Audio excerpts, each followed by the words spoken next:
Hey, family, can y'all hear me? Can y'all hear me? Come on in. Come on in.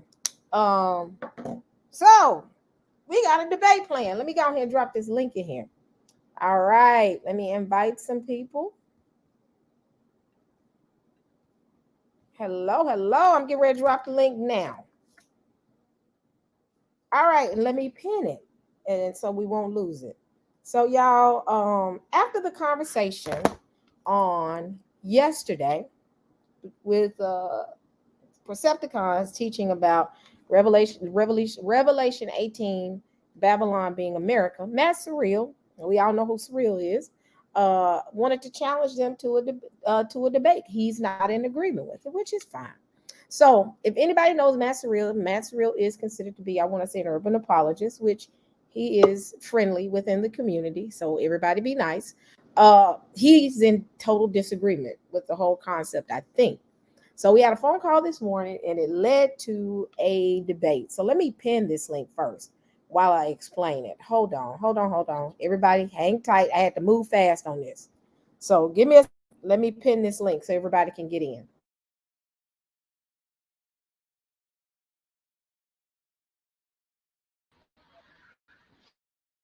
You know who's already first ready for war?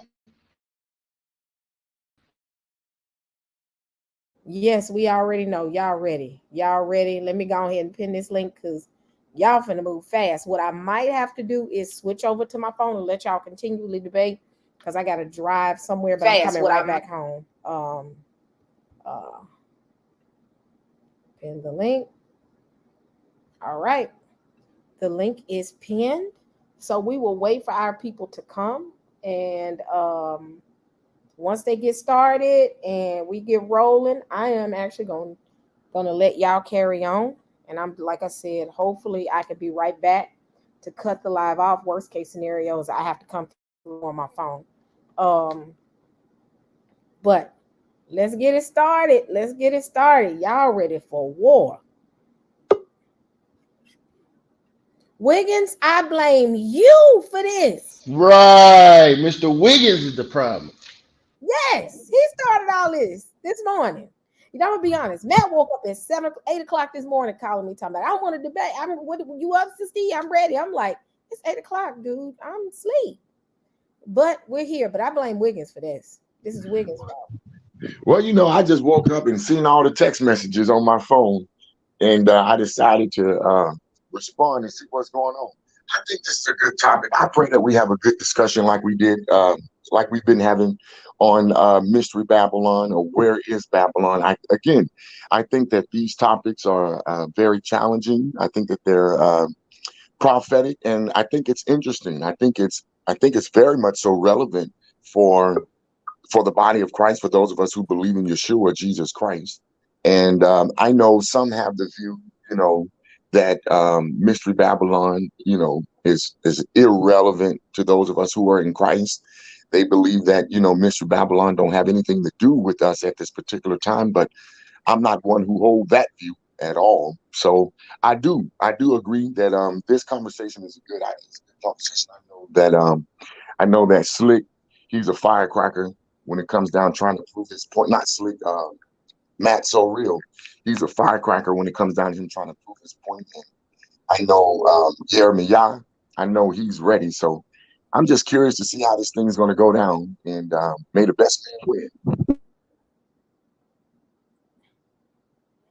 All right. Now, if y'all want to share screens, I would say get somebody else to share the screen so they can do it because, like I said, I have to walk away um, to pick my daughter up. But like I said, I'll be able to manage like if I need to shut the live off on my phone. But um, but I will say, Elder Wiggins, can you share your screen or Yirmiyah? We got to have just one screen so the person can go back and forth. I'm on my phone now. I can get to my Yeah. computer in about 10 to 15 minutes. I got to crank it up. Can So you I please can crank probably, it? You act like you got a crank on your computer, like you got to turn it to get it to I work. gotta go. I gotta go get it. On your Opening, phone. right? We're going to have the opening premise so that they give you time to get to it because we're going to need these scriptures to be on the screen. Or yeah, don't count on me to do that, Jeremy. Y'all go ahead and do that. Yeah, because I probably won't be able to do that right now. Y'all do that. I Oh can my share my God. screen for now. Let me see. So y'all can give me y'all premises, but after that, I'm gonna need somebody to take the sharing of the screen. If it be, um, let me see. Hold on. Let me call someone. Hold on. I think I know who I can get to help me. Let me call All right, Earl man. Swap. So, Matt, since you woke up at the crack of dawn, having a problem with our information, we're gonna let you set your premise and explain what problem you have with the information that we brought out last night, and then I want to respond because we have to stay on the title that's in the title. All right. So I'm gonna let you bring that out. What problem with the information that you have, bro? Yeah, so peace and love, everybody. Peace and blessings. I was listening to it last night. I have to admit, it was 4 hours long. So, in all honesty, I did not complete listening to the entire 4 hours. But from what I was gathering while I was listening, I think the main issue that I had was basically the methodology, basically the standards and how you were coming up with your conclusions. The main thing that I try to do, and I'm pretty sure that all of us try to do, is that we try to see how the people in the scriptures are, using other things in the Old Testament. And we try to go ahead and, pattern that to have some kind of understanding. And what I saw is that you guys weren't doing that. Instead of following all of the very clear clues that the Apostle John had gave in his book of Revelation about who the harlot was. Instead, what I saw was you guys were going to a scripture, and then after that, instead of going to all the clues and all the things that John goes to and all that, instead you would go to that scripture, and from there you would go ahead and jump to another scripture somewhere else, and you would insert that as your clue and conclusion. Case in point, for example, you know, in Revelation 17, it said that the beast was red.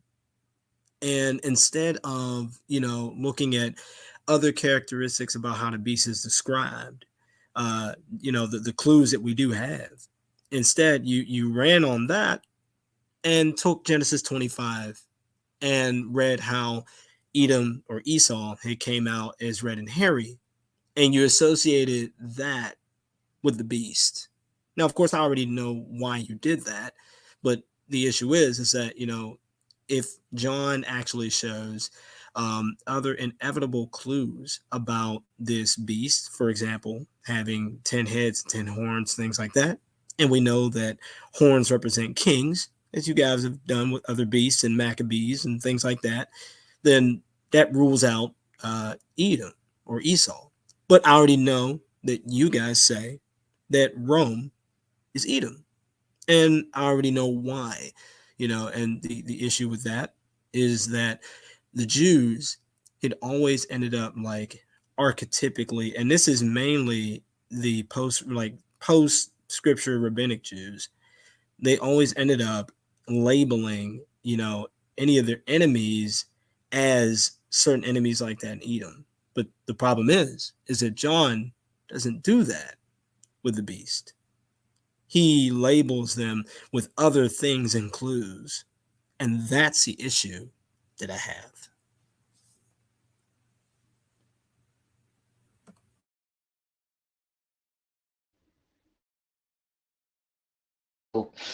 For the record, you have no issue at all. All right. The only point of contention that you brought forth, family, for those that are listening, well, he got a problem with Esau. Matt, you always got a problem with Esau, bro. That's always your main thing. As soon as somebody say Esau, your ears perk up. But you denied 4 hours worth of information, right? Which was the show was really only 3 hours, right? It was only 3 hours. So Which you didn't listen to. right. So I want to make it clear. Everybody sees the title. Matt's in trouble. He's in trouble because Revelations 18 is in the title. And what does that mean? That means the characteristics that are given in Revelations 18, Matt is locked into. That's why I insisted on that. Because that was the premise in which everything else derived from. Here's another thing that Matt missed. We have a statue that's in Daniel's chapter 2. Matt, let me ask you a question.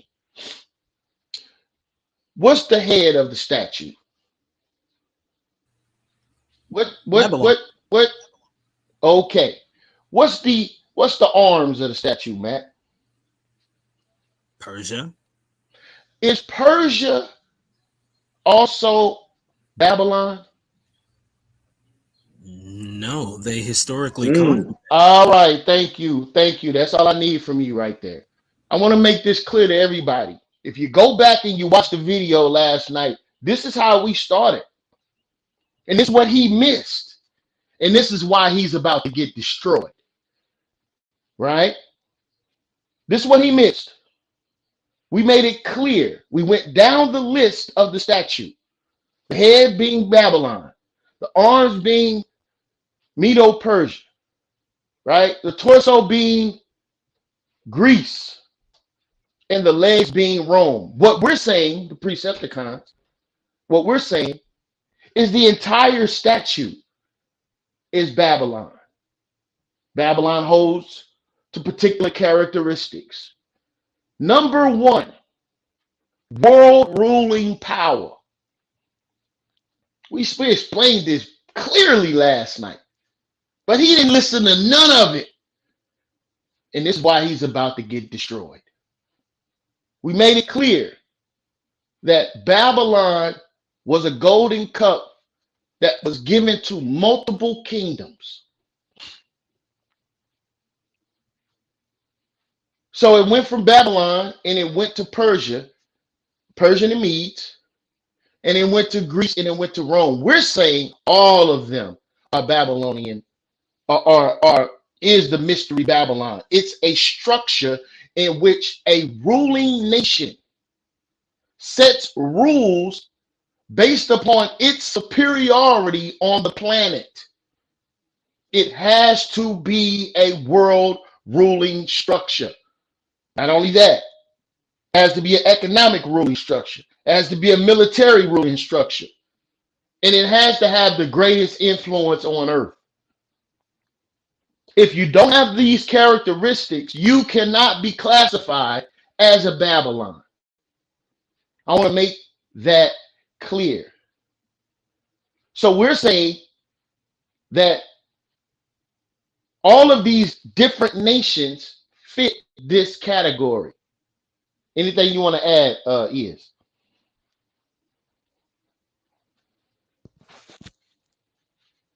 Yeah, man, we made this perfectly clear last night, man. We even went so far as to show Peter calling Babylon, or Salaki, calling Rome Babylon. So how can he sit here and say you can't reference it like that, man? And this is why I was saying you should listen to the material first, bro, because I love you.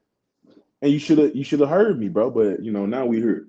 So plainly the information that you're bringing out, Jeremiah, is more than sufficient to show what we brought out last night and prove how this Babylon system is being translated from location to location to location. World ruling empire after world ruling empire after world ruling empire, and they're all Babylons. In spite of the actual name, it's still a Babylon. It can be a spiritual name over it, but it still be Babylon, just like Revelation 11 and 8. You see, it has a spiritual connotation, but the physical place is Jerusalem. So really, bro, what you said is really more than enough. Matt ain't really bringing out no information. I think you started off powerfully when you said the issue is Edom and really not the issue with the information. Right there.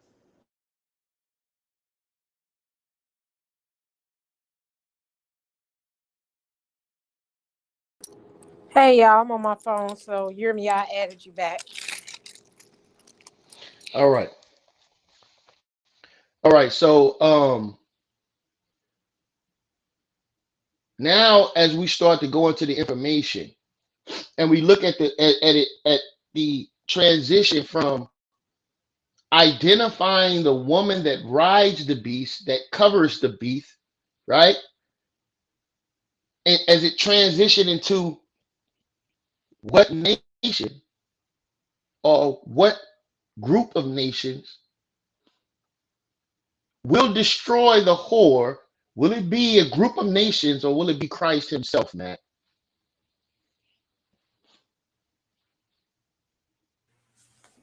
Repeat the question. The whore that rides the beast, will she be destroyed by nations or Christ himself?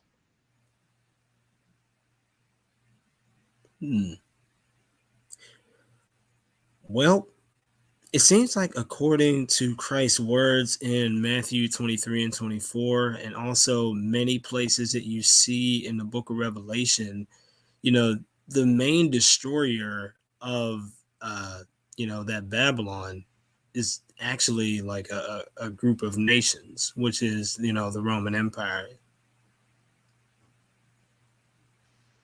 Okay, so you're telling us, you're going on record to say that the Roman Empire is the whore that rides the beast, and it's the Roman Empire that's going to destroy itself. Is that what you're telling No, us? no. The beast is the Roman Empire. Matter of fact, if you actually read, I believe it's in Revelation 17 or 18, it says that the beast turns on the harlot and begins to go ahead and, devour her, and it's not pretty. All That's right, why I good, said good, good. Is this before or after the return of Christ? I'm not sure. Yeah. All right, I want to make sure that it goes on the record. This brother don't know. We know, and we got the answer. Okay. Okay. We want to make it extremely clear. Now, let's go back to the point. Mm-hmm. The So let me woman just say this, that Jeremy, before roams you say that. destroy. Okay, Hey, go hey, ahead. man, 1 second. Well, it is a big. No. Hold on, man. 1 second, bro. I just want to read the scripture, man, because this is vital for us to catch this moment. Because he just said, I don't know. This Well, is Proverbs. hold on before I hit him. Before we hit him. All right, go ahead. I see what you This is Proverbs chapter 18, verse 13, man. It says, He that heareth a matter, he that heareth a matter, he that answereth a matter before he heareth it, it is a folly and a shame unto him. That's all I wanted to say, man. That's why right. we put that work in last night so you can watch before you answer. Now you answering and you just said, I don't know. When we told you in the classes. Go ahead, Jeremiah. Absolutely. That's an excellent point. We have to yield ourselves to this vital wisdom that's coming from the book in which we claim we believe in. Right? So now, according to what Matt is saying, he's saying that the beast is Rome alone. That's what he said. He told you and I that the beast is Rome alone. And then Rome is going to destroy the whore. Now, what is the whore, Matt, that will be destroyed?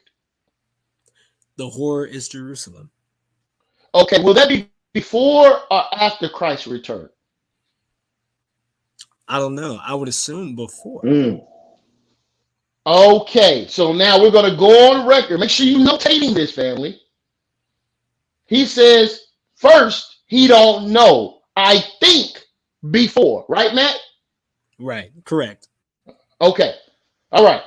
He don't know, but we, the Precepticons, we know. Not only do we know, we're going to give you the biblical reference to explain this. Okay? So now, once the whore, according to him, which is Jerusalem, is destroyed, right? Once she's destroyed, what happens to the earth?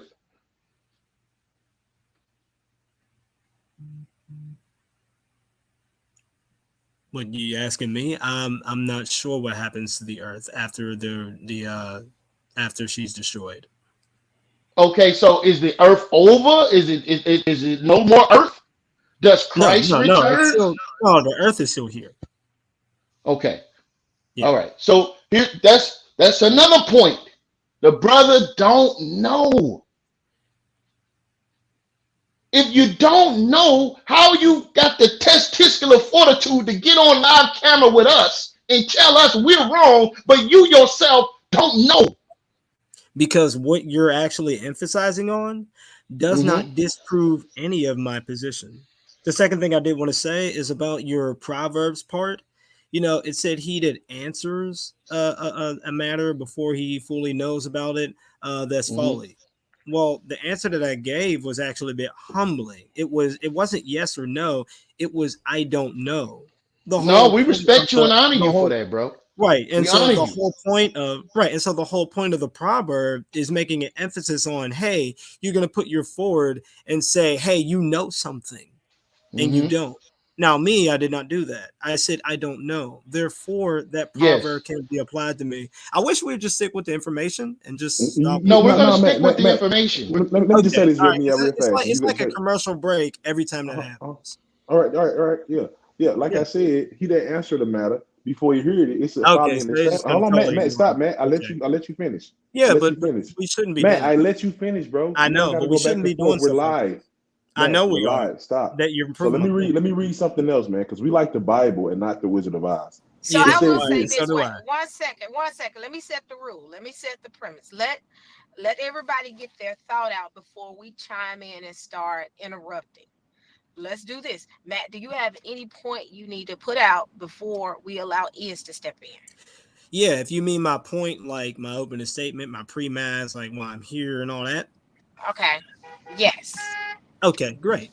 So this is basically my whole point, my whole premise, without going deep. You already gave us your Right, pre-mass. I You can't already finish my did that. statement. Matt cut me off, Hold but on. I Hold on. was giving my Hold statement on. after he finished, Sister E. Hold on 1 second. 1 second. Matt, have you fully vetted what you were about to say? I want to give Matt a chance to finish what he's saying. Then I'm gonna allow the Percepticons, if it be Is or Yerma, y'all to follow up. I think Matt has a point. Are you done, Matt, with your premise? Because I want to give everybody at least no more than 3 minutes to lay out their premise. If you got more to your premise, let's go ahead and lay that out. Yes. So this is the last part of my premise. The last part of my premise is just some characteristic and timestamp clues about the harlot being Jerusalem. So it's not anything super in depth, but these are just some things to think about. I have here 4 scriptures out of the So book of make sure you Revelation. got. Let me make sure you got. You got. I'm gonna give you 3 minutes. Go ahead and lay it Okay. out. Once you've laid it out, let's get straight to the point, and then because I wanna reset everything, because everybody's been talking. Once you've laid everything out, I'm gonna get Percepticons. So Elder Wiggins, can you please make sure you got this timer going? 3 minutes, Matt. Come on. Okay. So as I said before, I was talking about characteristics, timestamps, things like that. What does John say about this harlot? And if we just go ahead and read certain things that John says himself, it will not result in America, and it will also result in some thing, some city, some entity, some something being in the first century. These are just 4 out of the many. Revelation 18, verse 20. It says this: Rejoice over her, O heaven, and people of Christ, and apostles, and prophets, for God has avenged you on her. So that's the people of Christ, that's Christians, and that's the apostles and the prophets. So this Babylon, this harlot, which is Jerusalem, has done something against these 3 groups. Of course, one of them being the apostles. We all know that the apostles were in the first century. Therefore, this is a first century crime, not a 21st century crime that America can commit. So, this is a clue about what John is clearly trying to say about this Babylon. Here's verse 19 of Revelation 18. They threw dust on their heads, and as they wept, they wailed and cried, "Alas, alas, great city, all who have ships on the sea, which grew rich through her magnificence. In a single hour, it is vanished." So these people here are crying over this great city, Babylon. And one of the ways they lament is they throw dust on their heads. Now, I'm pretty sure that we can name some people that have done that before. There's one group of people that's known to have done that more than anybody. That's the Jews. Esther went even further than that. She threw dung on her head. Sackcloth and ashes is what people do. Revelation 18, verse 7. For her self-glorification and her luxury, give her now an equal measure of torture and misery. In her heart, she says, I sit as here as queen, for no widow am I. I shall never know misery. Now, this person is saying that she's a queen and she was never a widow, which means she has a king that she's married to. You got 1 minute. I know a group of people and their God that says that they're married to her, or at least, during the old covenant, that was Jerusalem. And God spoke very clearly like that, though I was a husband to her. She's saying, I'm not a widow.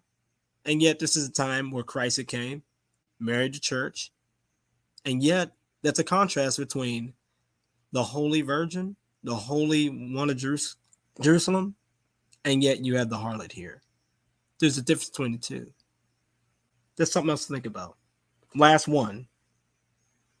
Revelation 18, verse 8. Their dead bodies, Revelation 11, verse 8. Their dead bodies will lie in the streets of the great city, which is spiritually called Sodom and Egypt, where our Lord was crucified. We all know that Jesus was crucified in Jerusalem. No prophet can die outside of Jerusalem. Obviously, Jesus was a prophet. And this is not the first time. Okay, go ahead and close up what you're getting ready to say because time is up. Okay. As I'm closing up, this is not the first time that, Jerusalem was ever called Sodom or Egypt. You can look in Isaiah chapter 1, verse 1 and 2, and it talks about how, he's calling them Sodom. And there's other times they're called Egypt. But yeah, so these are just certain clues that show very clearly of who John is talking about. All right. Who's next? Is Yeah, Yirmiyah? I'll go before Yirmiyah. He can take off because he's gonna clean up. Okay, so he got 5 minutes. I'm giving everybody 5 minutes. Go All ahead. right. Because I gave only reason. Let me clear this up with Matt Sosoreal. Only reason I gave you 3 minutes, Matt, was because you said you had already laid out part of your premise. So go ahead. I'm gonna give him 5 minutes from there. So okay, Am I go good ahead. to go? Thank you, sister. Yep. So, like I said, Proverbs 18:13. He that answereth a matter before he heareth it, it is a folly and a shame unto him. That's what the Bible say. The information was laid out. You was even told, hey, go back and listen to the information. I don't want to hear it. I want to fight. That's a folly and a shame to you. You were that. Sirach 6:33. It says this: if thou love to hear, matter of fact, let's start at 32. It says, my son, if thou wilt, thou shalt be taught. If you will, you can listen to the information and be taught. And if thou wilt apply thy mind, thou shalt be prudent. If thou love to hear, thou shalt receive understanding. But if you don't want to hear the message, you ain't gonna have no understanding. And when you get asked questions, you're gonna say, I don't know. And if thou bow down thine ear, thou shalt be wise. Stand in the multitude of elders and cleave unto him that is wise. So that's all I was just trying to tell you, Matt. If you bow your ear down and listen to the information, you will be wise, wiser than saying you disagree with the information that you haven't heard. And now you publicly saying, I don't know. Not only do I not know because I just don't know from my lack of studies, but I also don't know because I didn't even listen to the information that was provided for free. So that's a major issue on your part, bro. That's all I was trying to say to the brother at that point, Sister E. So I'm not going to have to go right back to the information yet. I'm going to pass it back to Jeremiah so he can finish breaking down what he was breaking down. Thank you. All right, Jeremiah, I'm going to give you 5 minutes. Guys, we got to be understanding the fact that it's just Matt. So I would say make sure there's a primary person that's going to be driving the argument. And if that person's going to speak, let them speak. Because I don't want to give y'all 15 minutes and then only give Matt 5. So, Right. Jeremiah, are you going to be the driver? If you're going to be the driver, I'll Yeah, hand it off to Yeah, you. you, You can go ahead. you can. Yeah. You taking and I just make points. I'm only going to need a few seconds when I speak, Sister. It won't take long for me to make my points. Okay. Go ahead, Jeremiah. yeah. All right. So the reason that I was asking the brother the series of questions, which he don't have the answer to, was because this is how we are framing our understanding based upon the answers to these questions. Number one, is the whore and the beast one single entity? We have proven with the last two videos that we brought forth that these are two separate entities, right? Meaning driving forces, right? Meaning each one can be identified in a particular compartment separate from one another. We've shown this. When we get down, according to what Matt just agreed to, when we get down, he's told us that the people mourn and threw dust on their heads because Babylon was destroyed. So what he's done is he shot himself in the foot because he says that Babylon being destroyed, that was destroyed, is Jerusalem, but then Jerusalem is going to mourn for the destruction of its own self. That makes no sense. Give me Revelation chapter 18, verse 10. Time. This is the book of Revelation, chapter 18, verse 10. Let's go to 9. Let's start at 9. It say, that's cool? Yeah. It say, and the kings of the earth who have committed fornication and lived deliciously with her shall wail and lament her when they shall see the smoke of her burning, standing afar off for the fear of her torment, saying, Alas, alas, that great city Babylon, that mighty city, for in 1 hour is thy judgment come. Let's make this clear. So what Matt is saying makes absolutely no sense. Whoever this is that's crying and mourning is standing afar off. And the Bible literally tells you who this is that's crying and mourning. Read verse 9 again. And the kings of the earth who have committed fornication and lived deliciously with her shall Stop. bewail That her. is who's crying and mourning. What is Matt talking about? What is he talking about? So whatever this place is, again, he's in trouble because he locked himself to Revelations 18. It's entitled. You got to have the characteristics of Revelations 18. I do this for real, Matt. There's a reason why I said, make sure you put Revelations 18 in there. It's a reason. Because I do this for real. Now, let me make this clear. The people that was mourning, according to Matt, throwing dust on their head was the children of Israel, because we can go in the Old Testament and see the children of Israel throwing dust on their head. That's a true statement, has nothing to do with what we're reading over here in Revelations 18. You got to match up Jerusalem with these characteristics. It have the earth grown delicious, and this is I'm gonna close my point here because I know I'm on time, right? So I want to give Matt an opportunity to respond. Respond to this, Matt. The kings of the earth have waxed rich because of where? Jerusalem? This is what you're saying. Why? Give me verse 11. Verse 11. And to everybody out there, this is the book of Revelation, chapter 18, verse 11. And the merchants of the earth shall weep and mourn over her, for no man buyeth their increase any more. So we have to understand that if it is Jerusalem, according to what Matt is saying, show us Jerusalem at the top of the chart statistically of external import, meaning goods coming into their country that they're buying from other countries in order to make other countries rich. You have to show us that. I yield. Hey, quick question. I see that Wiggins, can you at least keep the time for me? Because I'm driving and I'm trying to make sure I keep this going. So can Wiggins or someone keep that time for me to make I sure don't have an everybody? issue with that, sis. I Okay, ain't gonna is be you got it? biased on Okay, nothing like that. okay, Yeah, I can handle that, sis. okay. Thank you. So I think y'all got one more minute left. So continue on. No, I mean, I don't have anything else. Jeremy, you need to add something? Because I think Jeremy, I want Matt to address his information. Right.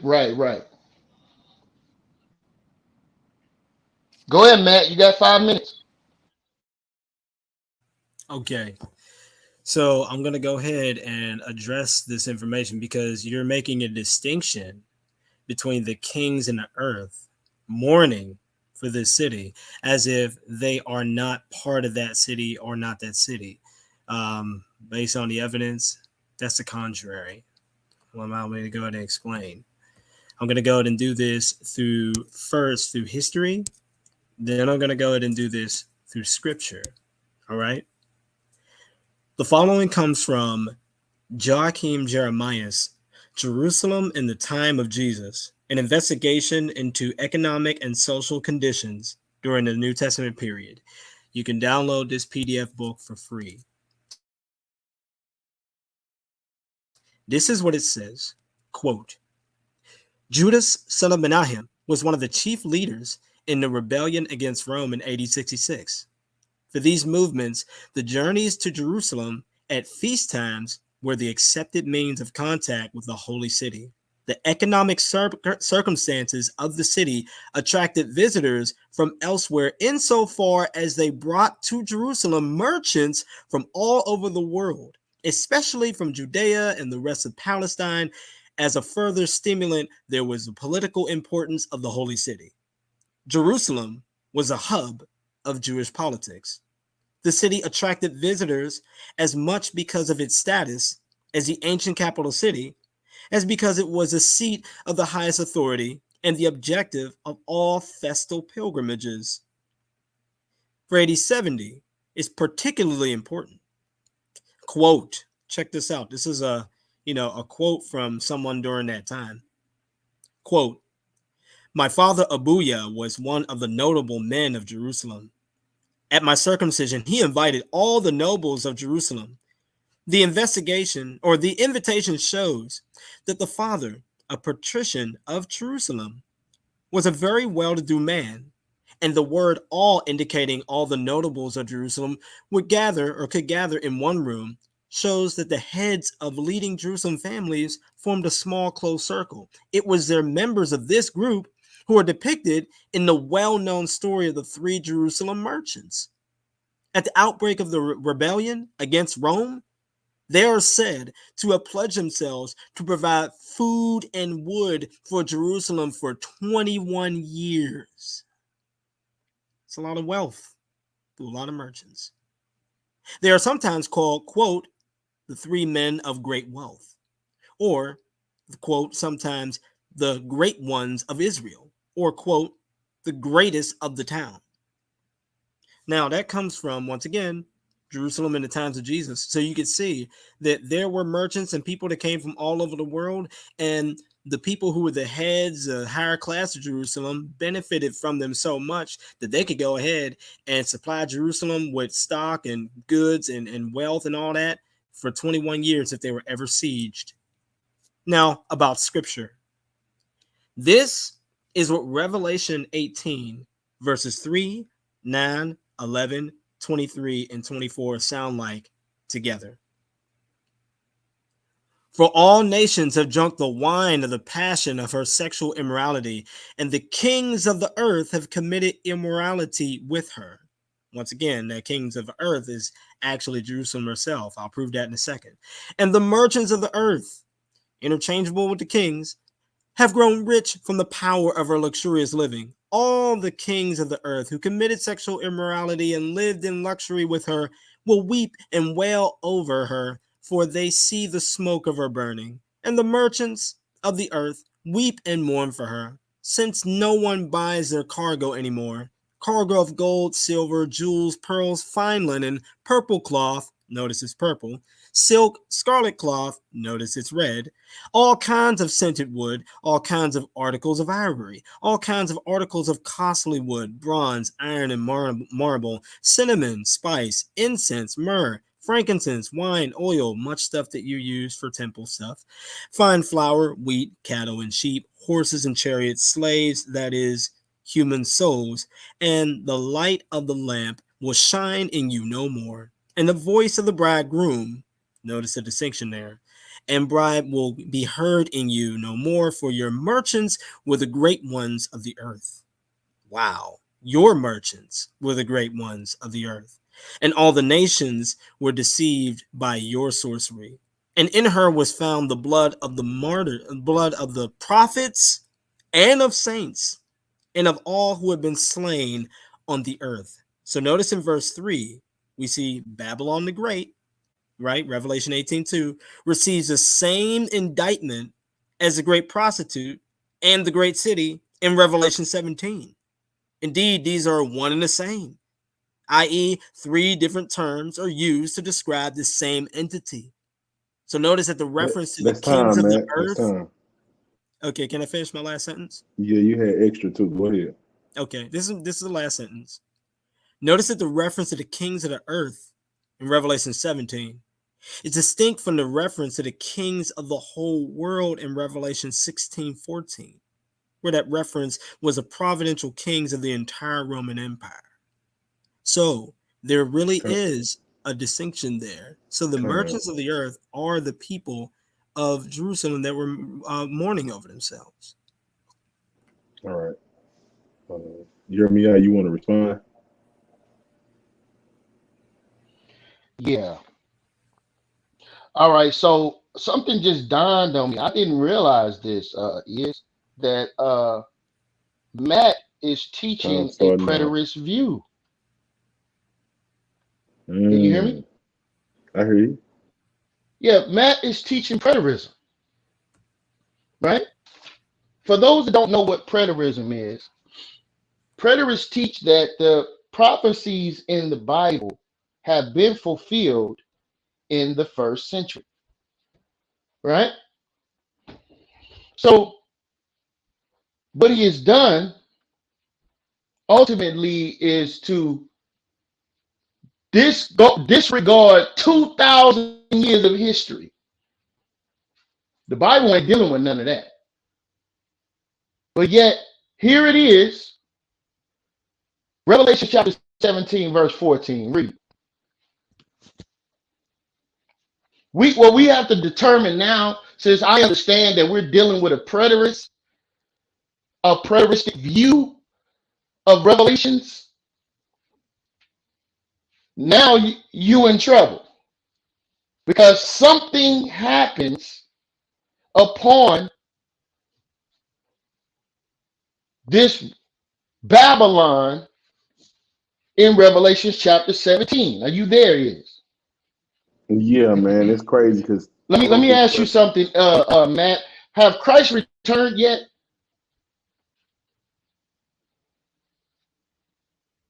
Oh no. Okay. All right. Thank you. You say Revelation 17 and 14? Yes, sir. Yeah. And you know what's crazy, bro? I wrote this question down before I read because we got an issue. Because somebody gonna kill the whore and somebody got to kill the kings. But how the kings gonna mourn in Revelation 8? You see what I'm saying, Jeremiah? Why they gonna be mourning if they Exactly. dead? It's the kings of the earth, right? Right.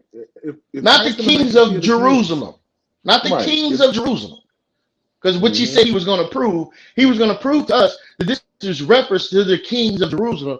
And the kings of the earth are the kings of Jerusalem. That's what he said he was going to prove. But Right. that makes no So yeah, sense. right. Christ killing the king. So we got to read this. We got 2 minutes and 30 seconds, Jeremiah. It Mhm. says, this is Revelation 17:14.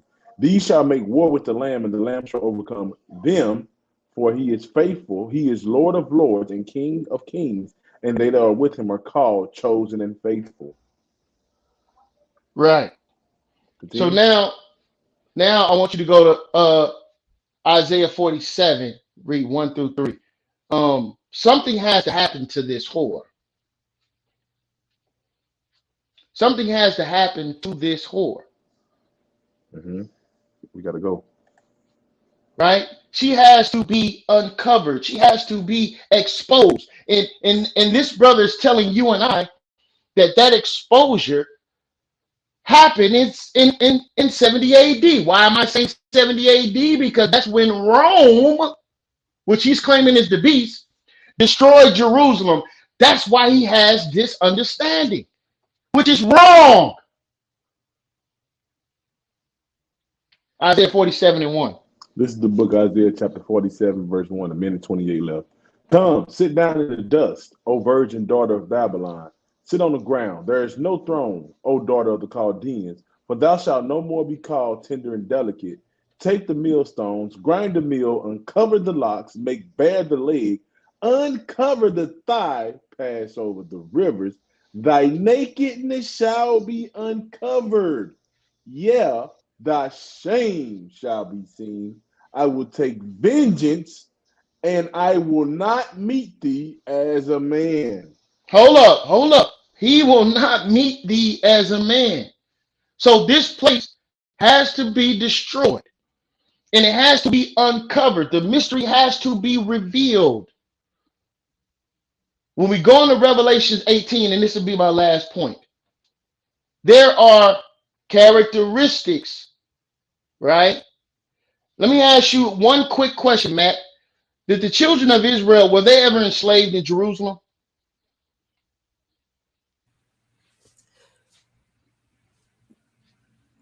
Well, yeah, if you mean like enslaved as in they were, taken in chains and taken out of their country, No, yeah, no, no, no, no. I'm not definitely. talking about being taken out of their country. I'm Okay. talking about them being slaves in their country. Well, technically, yes, there is an account, I believe in. Time. Oh my God. But Okay, you can yeah, or y'all can technically there finish is an the what? Excuse, I'm dialogue. trying to No, no, answer the Matt. No, wait, I'm I, trying to answer I'm the calling question. Not, time, Matt. I know you are, but I'm trying to answer the question. I That's was saying, go unfair. ahead. Thank you. There is an account, I believe, in Nehemiah chapter 5, where the richer, well off to do Israelites started hiring on and enslaving the poorer Israelites. And there was such a complaint about it to Jerubbaal, who was the ruler of Israel at the time. And he basically said, no, this cannot be. We can't make slaves of our own people. Therefore, there was a time where the Jews were slaves in their own town, or their own city. Ironically, it was by themselves. Um, nah. The Bible speaks about the children of Israel being enslaved by others. Can you give me, this will be my last point, Matt, and I'll give it right over to you. Revelation chapter 18. Remember, this guy has to stay in Revelation 18. Not saying you can't go any other scriptures, Matt. I'm saying there are characteristics within Revelation 18 that you have to quantify in Jerusalem, right? So I want to make this clear. This is end time prophecy. Would you agree to that, Matt?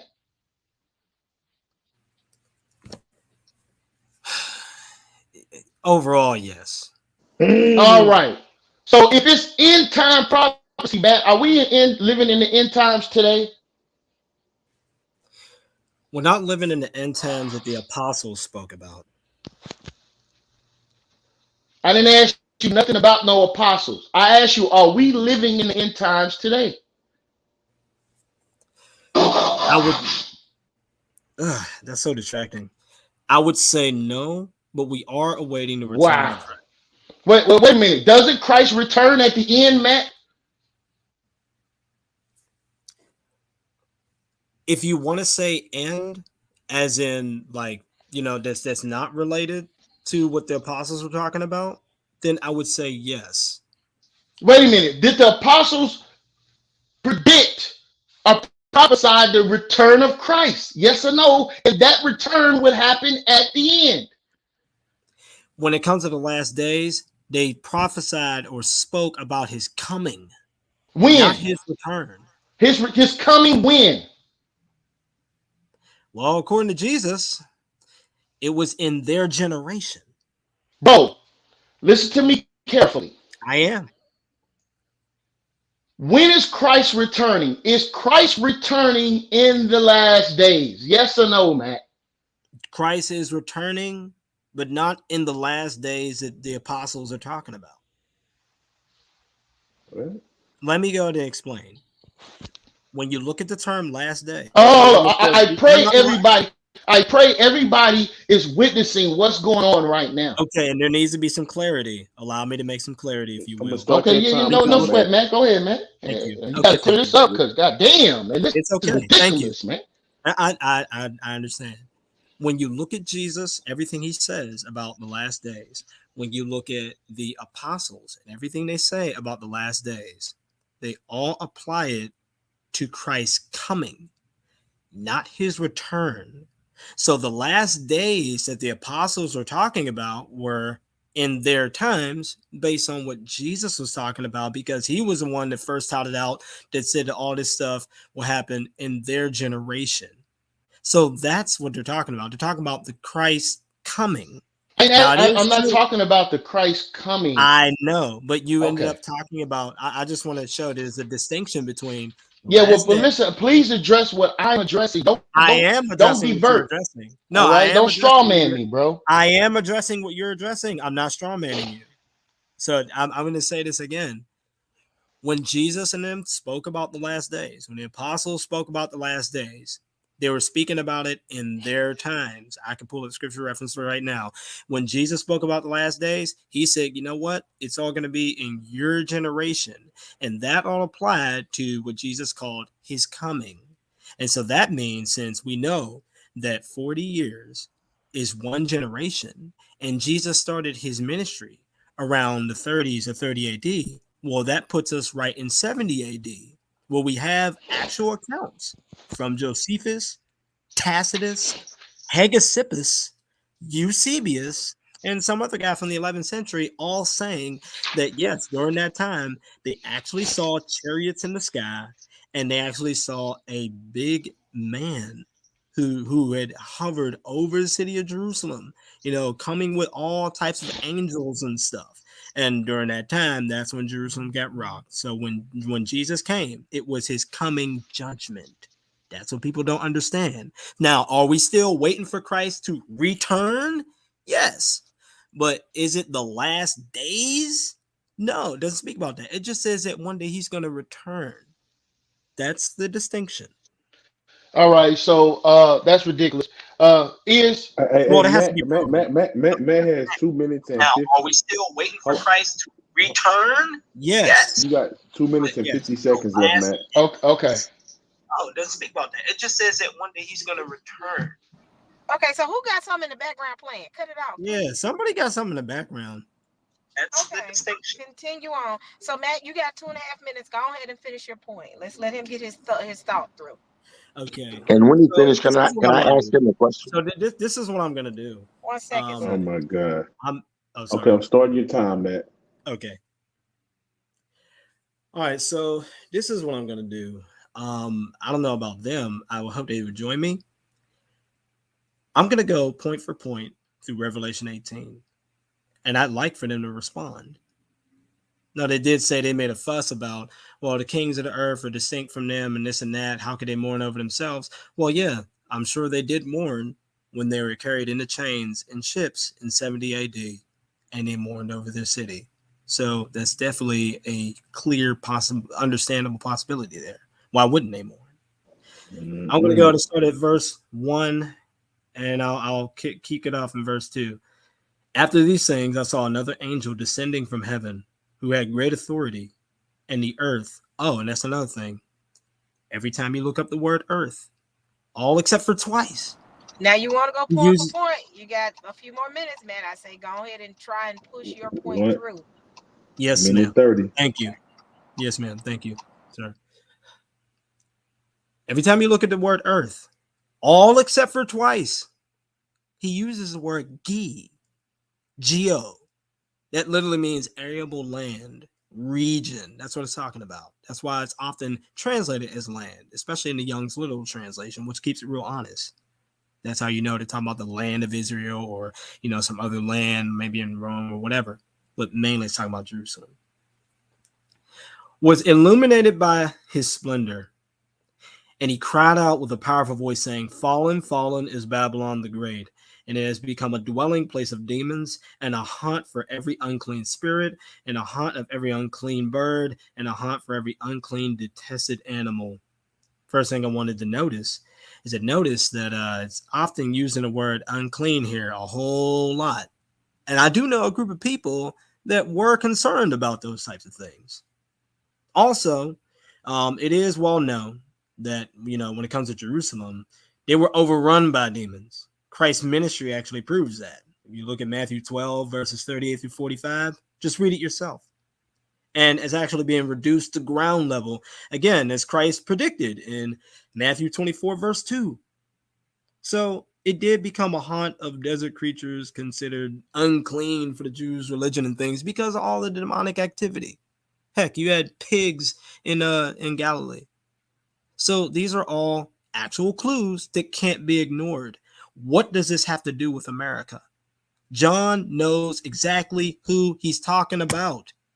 He's getting all kinds of clues. Now, if you go on to verse 3, it says this.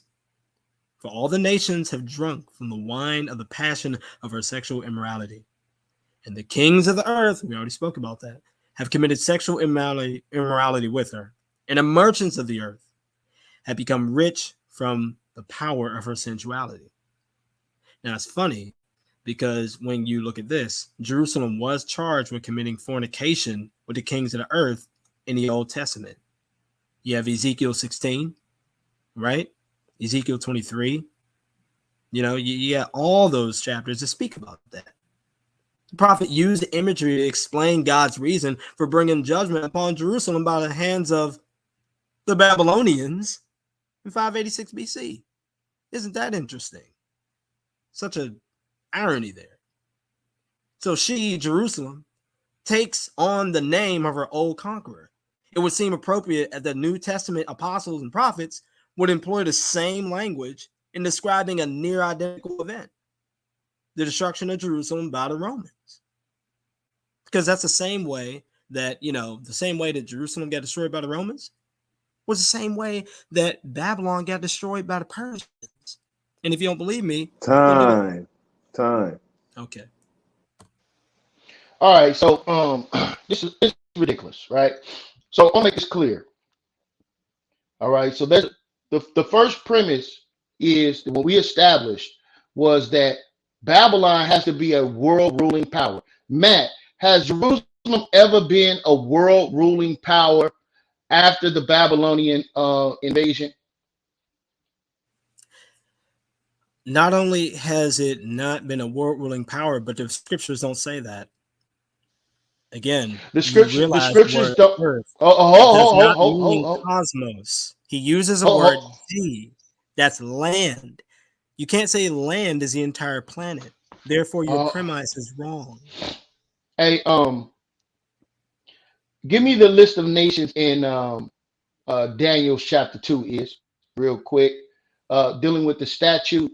I want to Yeah. make this clear to everyone that's listening. The statue that is in reference to in Daniel's chapter 2, which part of the statue is Jerusalem, Matt?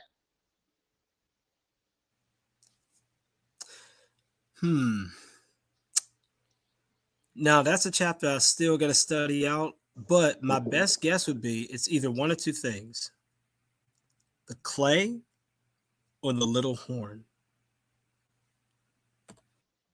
God damn. All right. So okay. Hold on. Now, Let me say this, No Jeremiah. cussing. Hold on. No cussing. Jeremiah, real fast. Hey, Matt, how many scholars agree with you on that information? Right there. How many commentaries have you read that say stuff like that? As far as scholars, I have no clue. I don't really get into Okay. scholar game. I don't know who's who and all that. I mean, I heard some All names. right. Yeah, I really don't know. I Okay, that's specifically focus on uh-huh. patterns of information that can't Uh, be denied, okay, all let me in their first century context. okay. So Jeremiah, off the top of the head, those four kingdoms, you got Babylon, the Medo-Persia is the next ones. Then you have Greece and Rome, and we get down into the feet. Those are the primary four kingdoms that all scholars agree with, and nobody else goes different. all right. So my question is to you: is every one of those nations that you mentioned, are they a world ruling power? Yes, yes, All they right. So will. he said that he believes that the clay is Jerusalem. Is Jerusalem in bed with Rome ruling the earth today, Matt? Not only is the answer no, but Hmm. The Jerusalem there that you're pointing to, um, and also Rome that you're pointing to, they're not existing today. That's not the way Mm. that I don't mean you can't find Rome. I don't mean you can't find Mm. Jerusalem. Mm. What I'm saying, All right. excuse So me, wait, what? Excuse me, you're interrupting I'm me. sorry. I'm You're trying sorry, to make brother. I'm it's sorry, brother. okay. Go ahead. It's okay. And that's really distracting. But anyway, um, because it makes me lose my train of thought. Like my brain All goes blank every right. Go time. ahead, brother. Go ahead. Go Okay. ahead. Transforming minds, brother. I see. Yeah. Yeah. What I was trying to say is that when you say that is Jerusalem ruling with Rome today, the reason why I say no is because John is talking about Jerusalem and Rome in the first century. The second issue is that if you want to say that they were somehow in cahoots together or something like that, then there are two things to think about. One, as I cited, Josephus says in his histories that during the time shortly after the Maccabees, that the Romans who took power ended up presiding over the priesthood, deciding who would be the priest, therefore giving power to the priests. The second thing you have to think about is when you have it was what was it? The second thing you have to think about is when the Jews themselves during Christ's crucifixion, they ended up saying, look, hey, I have your king here. Do you guys want me to go ahead and kill your king, or do you want me to let your king go? And they're like, we have no king. We have no king but Caesar. And so God would definitely take that as like, hey, I thought I was your king. And this is like, almost during the New Testament establishment time. So you could see that that's the issue that's being drawn out. So yeah, you could say that the beast gave power to the harlot. All right. Hey, by the way, s- you're s- me out, man. You had quite a bit of time left when Matt started talking. It was about 2:49, so I'm gonna start you back over right there because he kind of took over and went with the answer. all right. Yeah. And you kind of choppy. Am I choppy, Matt? No, you good. Oh, okay. Yeah. You kind of choppy a little bit. It might be my connection. I don't know. Um. And about in the next 15 minutes, I am going to begin to ask y'all some questions. I'm still holding my questions. No, Matt. When you have the floor, when it's on you, you can do whatever you want, bro. Nobody's hindering you from asking questions, or we have a question segment. You can ask questions whenever you want, brother. Oh, it's like that? Oh, okay. Yeah, because Yeah, you just took like 2 minutes to answer that question that Jeremiah asked you, but it was still his time. yeah. Okay, well, We after he didn't goes, stop you. I'll We yeah. didn't Go ahead. stop you. After you got it. After he goes, then I'll begin to So, ask so, him. so, Uh, Sister E, is it okay for them to go back and forth, long as it's not, over talking? That way they can have more of they can lock in Yeah, a little bit. yeah, I'm All good right, with that. I'm good with that. all right. Thanks for managing that. What is he doing? Just I'm just joking. I'm messing with him. But yeah, I'm good with that. Are you good with that, Matt? I know with Iz being one of the parties that's debating against you. Are you good with that? Yeah, yeah, we can have a little back and forth. That's fine. Okay, and you good with that Jeremiah, correct? yeah, yeah. Okay, we can go All ahead. right, all right. So I want to make this clear. Revelations chapter 17, in which we're referencing, family, says that Christ would destroy the beast. You agree with that, Matt? Can you pull up the scripture for that? Revelation chapter 17, verse 16. Read it is. It's like in Revelation chapter 17, verse 14. Read that for us real quick, is Bubba Kasha. This is the book of Revelation, chapter 17, verse 14. For the second time, Brother Matt. Right. It says, "These shall make war with the Lamb, and the Lamb shall overcome them, for he is Lord of lords and King of kings, and they that are with him are called and chosen and faithful." Has this already happened, Matt? I'm not sure. But according to your whole doctrine, I thought you said this stuff happened. In the first century, bro. No, I never said that all of this stuff happened in the first century. And Oh, also, yeah, and also to be perfectly honest with you, the way that I am in the book of Revelation, and which is the reason why I chosen this topic, is because I know about the book of Revelation, like topically or subjectively. In other words, if there's a subject like the beast or the harlot, then I know a lot of things about that. But if you ask me about the time frames of every single event, well, no, I've never studied it from that angle to see the Right. chronological. Yeah, I've never done that. So anytime you Right. venture into any of those type of questions, you're gonna get a I don't know. But if we just stick Okay. to the topic about the No, harlot, no, the no, beast, bro. We're sticking to the topic. You're yeah, just ignorant of the topic. No disrespect. You just mm, acknowledge that you was ignorant of the topic, right? how you You just just, said you I don't mean, know you're what you're ignorant talking about. of the actual text, Revelation 17. Not the about topic, about not the the topic, time but you're frame, ignorant of Revelation chapter 17, right?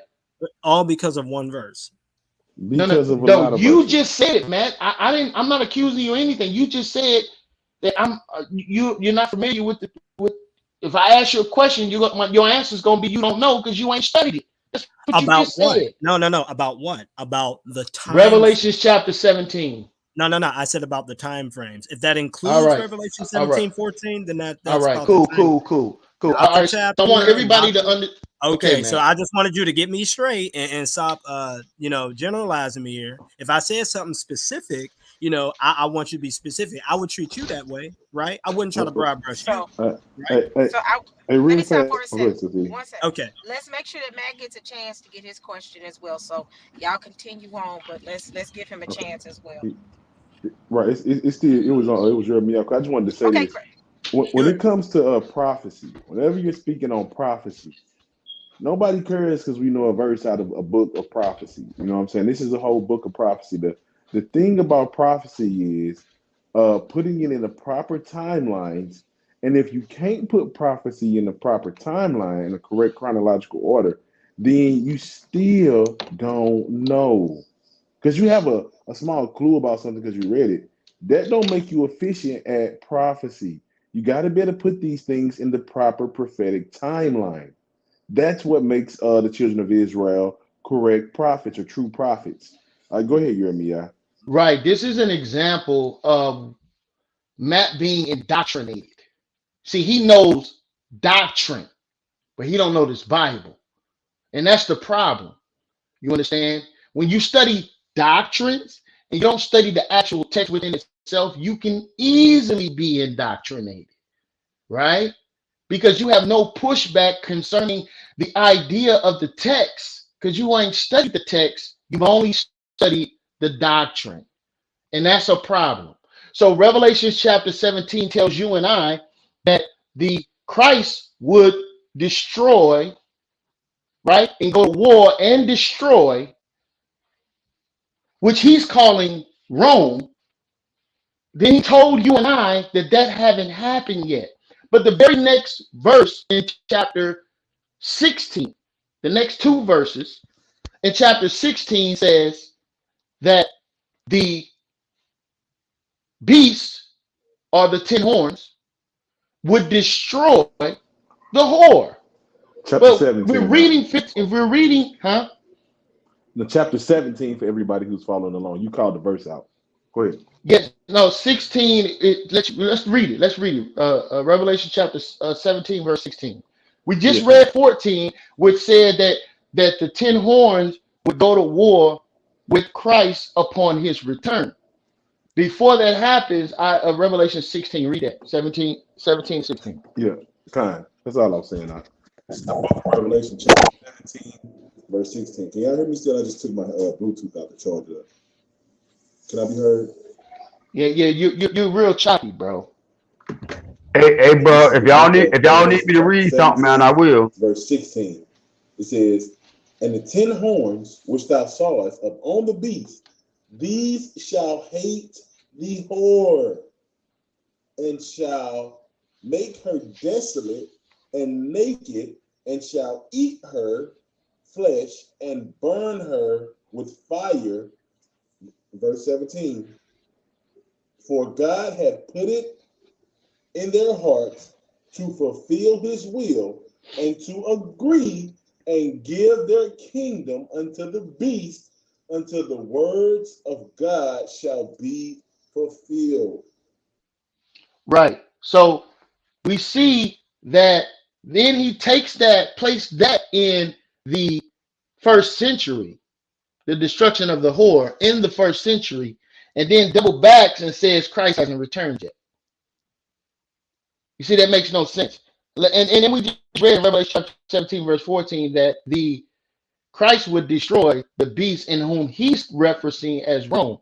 But I have a book here. This is the Roman Empire, from Septimius to Constantine, by Pat Sutherland, right? This is what it says in reference to the destruction of Rome.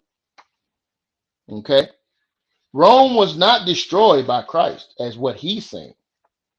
Okay. This is page 1. It says this: the third century opened and closed. The third century opened and closed with the emerging of a strong and virtuous emperor, victorious in a civil war, each of whom survived long enough to consolidate his power and recognize the state of Septimius Severus. Septimius Severus defeated his last rivals and embarked on a sole rule in 197. So if you don't know who Septimius Severus is, he's not an ethnic Roman. He's actually what I'm about to read to you. Septimius Severus is an African. This is page 44 in the book The Roman Empire, from Septimius Severus to Constantine, and it reads, after this section is called Africa. It says, after the celebrations were over, and after a short stay in Rome, Severus and his whole family including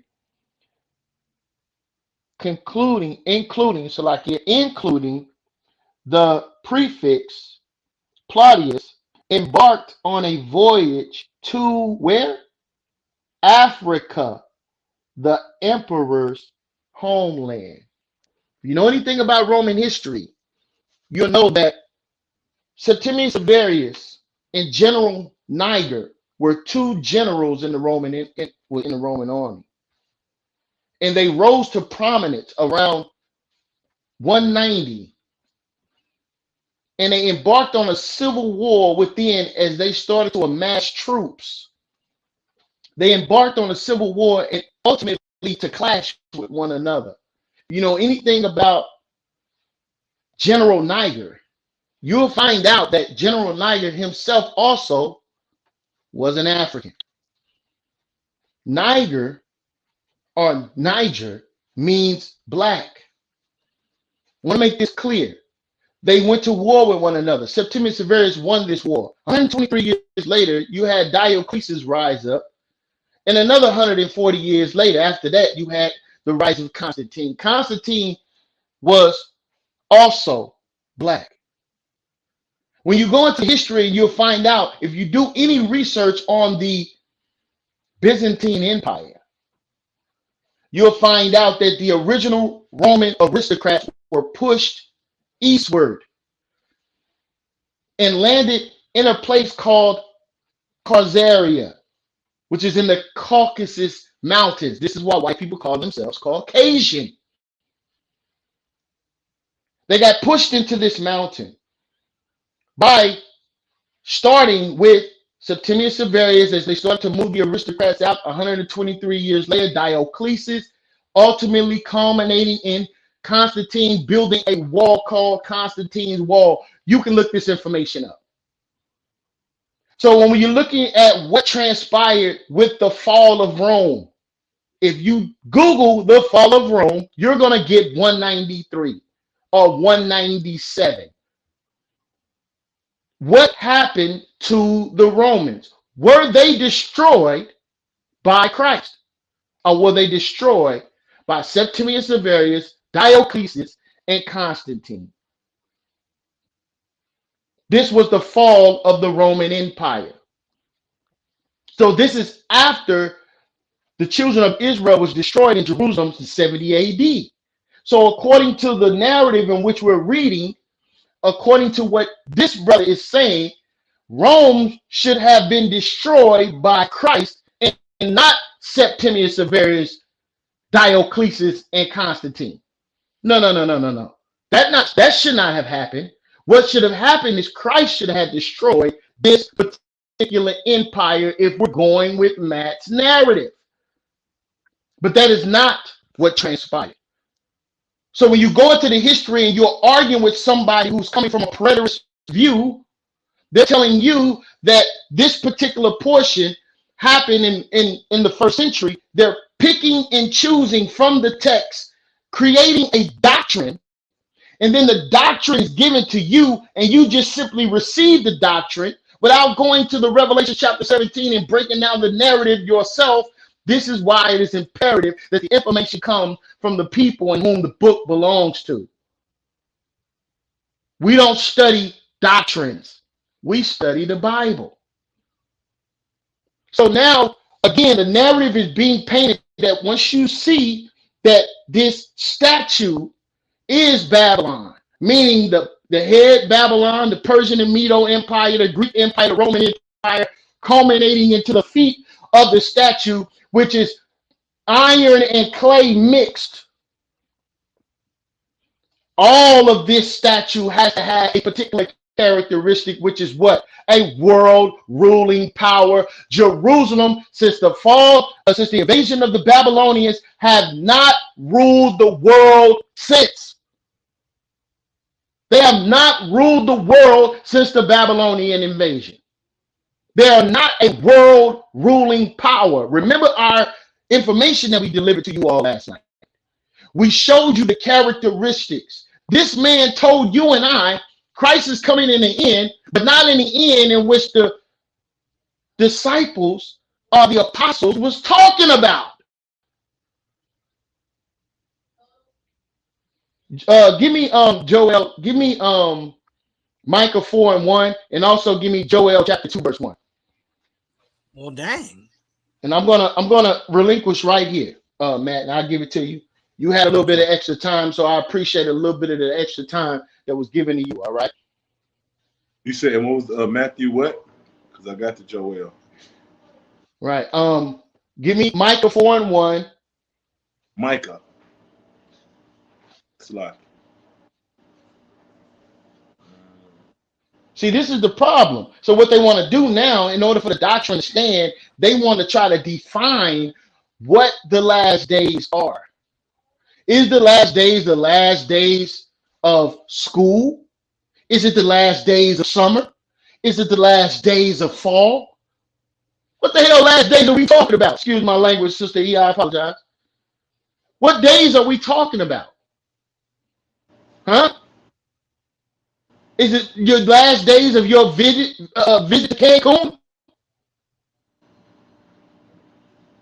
This Bible is a prophetic book. Read Micah 4:1. Yeah, the last days of Matt's doctrine. This is the book of Micah, Right. chapter 4, verse 1. It says, but in the last days it shall come to pass that the mountain of the house of the Lord shall be established in the tops of the mountains, and it shall be. Stop. So what last days is this talking about? Huh? We have to take in consideration what this means. Hold that. Give me Deuteronomy 30. Give me Deuteronomy chapter 30, verse 1. I want to give you an example of how do we quantify what last days means. This is how the do book of Deuteronomy. We quantify it? Let me show you all real quick. Right? This is the book of Deuteronomy, chapter 30, verse 1. And it shall come to pass, when all these things are come upon thee, the blessing and the curse, which I have set before thee, that thou shalt call them to mind among all the nations whither the Lord thy God has driven thee. Stop right there. So in order for us to quantify what are the last days, family, the last days is the last days of the captivity of the children of Israel. If the children of Israel are still scattered today, for those that are watching, you know the children of Israel are still scattered today. They're not in their homeland. But according to Matt, they are. Because he believed in the prophecy of 1948. But the children of Israel are still scattered to this day. So that means that the final captivity of the children of Israel, which we brought out last night, 2nd Ezra chapter 6, verse 9, which says Esau is the end of the world and Jacob is the beginning of it that followeth. That means that it's going to be a transmitting of power from one kingdom to another.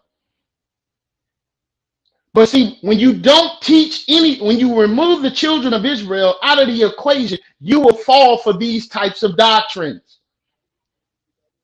The last days, brothers and sisters, is the last day of the children of Israel in captivity, which must be delivered by the return of Christ, which we're going to read in Joel chapter 2. Read that and I'm going to yield the mic. Okay, Joel chapter 2. Yes. What verse? 1. This is the book of Joel chapter 2 and verse 1. Blow ye the trumpet in Zion, and sound an alarm in my holy mountain, that all the inhabitants of the land tremble. For the day of the Lord cometh, and for it is nigh at hand. The day of the Lord can be referenced in Matthew chapter 24, and it can be referenced in Isaiah chapter 66, starting at the 15th verse. Right? And I'll come back and I'll read that based upon my time. I said Joel will be my last point, but I want to show that the last days, brothers and sisters, is the final captivity embarking upon the return of Christ. I yield. All right, Matt, get to how long did y'all go? Because I'm gonna get Matt. Man, they went a while. I don't even know. He stretched it out, Sister E. But I just have one question before he take off. And he got the floor. Wait a minute, we gotta let Matt have time. Y'all know how I am. So I want to go into his answer. It's real quick. That's what I said. I only got like 30-second things. I just wanted to ask him real fast. Hey Matt, do you really believe the Jews went back home in 1948? Can you throw that in your? No, that's why I wish he would have just stopped assuming stuff on me. I really wish we would just deal with the information instead of just doing stuff like that. Matt don't know what he's talking about. Like that's what happens when you do that too much. I really wish we'd just deal with the information. No, because I don't do that to you guys. All right, so let Matt have his time, and I'm finna go on mute because I'm kind of like in and out because y'all know I'm driving. So, Matt, go ahead. Yeah. So the first thing I wanted to say is that you're the one that said that we need to go ahead and look at Revelation 18. Now, I read the first 3 or so verses and I gave you my views on that. And instead of dealing with them directly, you went to other places, specifically Revelation 17. And then from there, because I did not understand fully that whole entire chapter from a time standpoint, which you mixed in with me just not understanding Revelation at all or anything about it at all, which I think is totally unfair to the audience, and it's a bit unfair to do things like that. But if you have to do that to kind of save your doctrine, then that's not a good look, you know. Instead of dealing with Revelation 18, you went to Revelation 17. You asked me a question, and because I gave my honest answer saying I don't know much about that passage right there or something, you assumed that, well, I guess I don't know what I'm talking about at all when we talk about the harlot. But the problem is that we are talking about who is the harlot, what are her identity timestamps, right? You know, not chronological, but we're talking about timestamps in terms of her character. And so that's what we're talking about. But you're going to go ahead and focus on something that we're slightly not talking about, which was prophecy, and you have to line these events up all like that. No, we're talking about who is a harlot and what clues do we have from John himself about what he says about the harlot. That's the issue. And so you dealt with none of that. You went to Revelation 17:14, and you gave your entire spill, last days included, on that. That does not disprove anything about the 4 passages that I gave you that you did not directly address, which is why I'm going to ask my questions in a minute here. So the first thing I want to do is I want to go ahead and I'm going to go to Revelation 18, and I'm going to go to verse, where is it at? Here it is. I think it's verse 20. Yep, this is it. So this is a question that I have for you. Maybe we could hash this out. In Revelation chapter 18, in verse 20, it says something interesting. It says, rejoice over her, heaven and the saints and the apostles and the prophets, because God has pronounced your judgment concerning her. My question is, did the apostles exist during this time?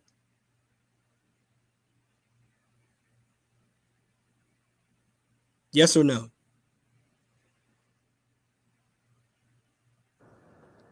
During the time that the Revelations 18 was written, no, they were dead. Okay. Did the apostles exist before the book of Revelation was written? John the Revelator was actually the last apostle that lived. All the apostles were dead by the time John the Revelator died. Okay.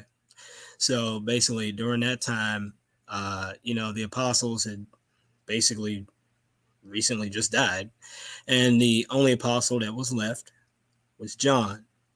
And so now the figure here that is being judged, for her actions against not just the prophets but also the apostles, is a harlot according to this chapter. Am I correct? Ask that question again. So the person that God is giving judgment to for the bloodshed that she has had on the prophets, the saints, and the apostles is the harlot according to the book of Revelation. Am I correct? Yes. Okay. So God is giving a judgment for what this harlot has done to these three groups of people. So my next question is, can somebody be responsible for any type of deaths or martyrdoms of someone in the first century if that person was born in the 21st century? Is that possible? To answer your question, no, but is this book a prophetic book about the future? Well, yeah, not only is it a prophetic book about the future, but according to the time frames of John in chapter 1 and the last chapter, it says that these things are to shortly come to pass. And also, he said that to go ahead and unseal everything that you've written because the time is near. Last time I checked, near can't be the end of time. Like they're too far away. So again, my follow-up question is, since you acknowledge that, you know, this person, this Babylon could never have committed a crime because they were born 21 centuries too late, then is this Babylon being spoken of in Revelation 18 America, or is it something or someone else? What's written in Revelations 18 is an end time prophecy, which you agreed to. You're giving me facts. You're not giving me an answer. So I'm going to ask my question again. My question is, since you agreed, according I to say you, Revelations 18 is talking about America today. okay, but yet at the same time, now you contradict yourself because you say that America could never have been responsible and be judged for, doing an act that you say it could have never done because it did not exist during the time of the apostles. So how can Okay. you hold those two contradictory statements? Okay, I'm going to answer your question. All right. Okay. Can you give me Exodus chapter 20, verse 5?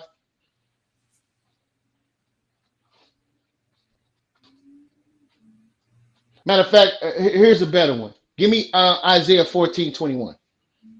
Uh-oh. I wouldn't do that if I were you. Listen, relax, man.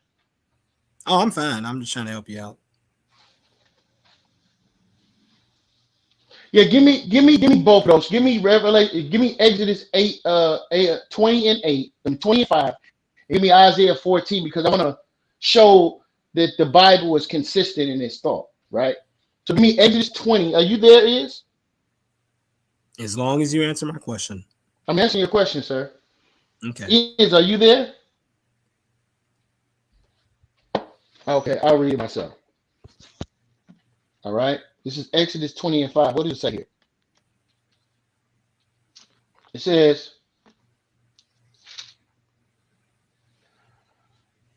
"Thou shalt not bow down thyself to them, nor serve them.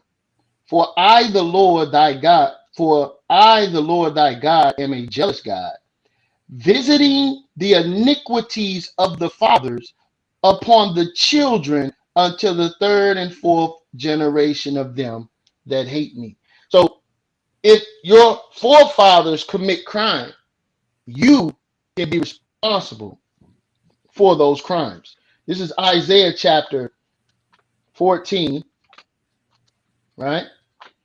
Isaiah chapter 14. This sentiment is echoed. What do it say here?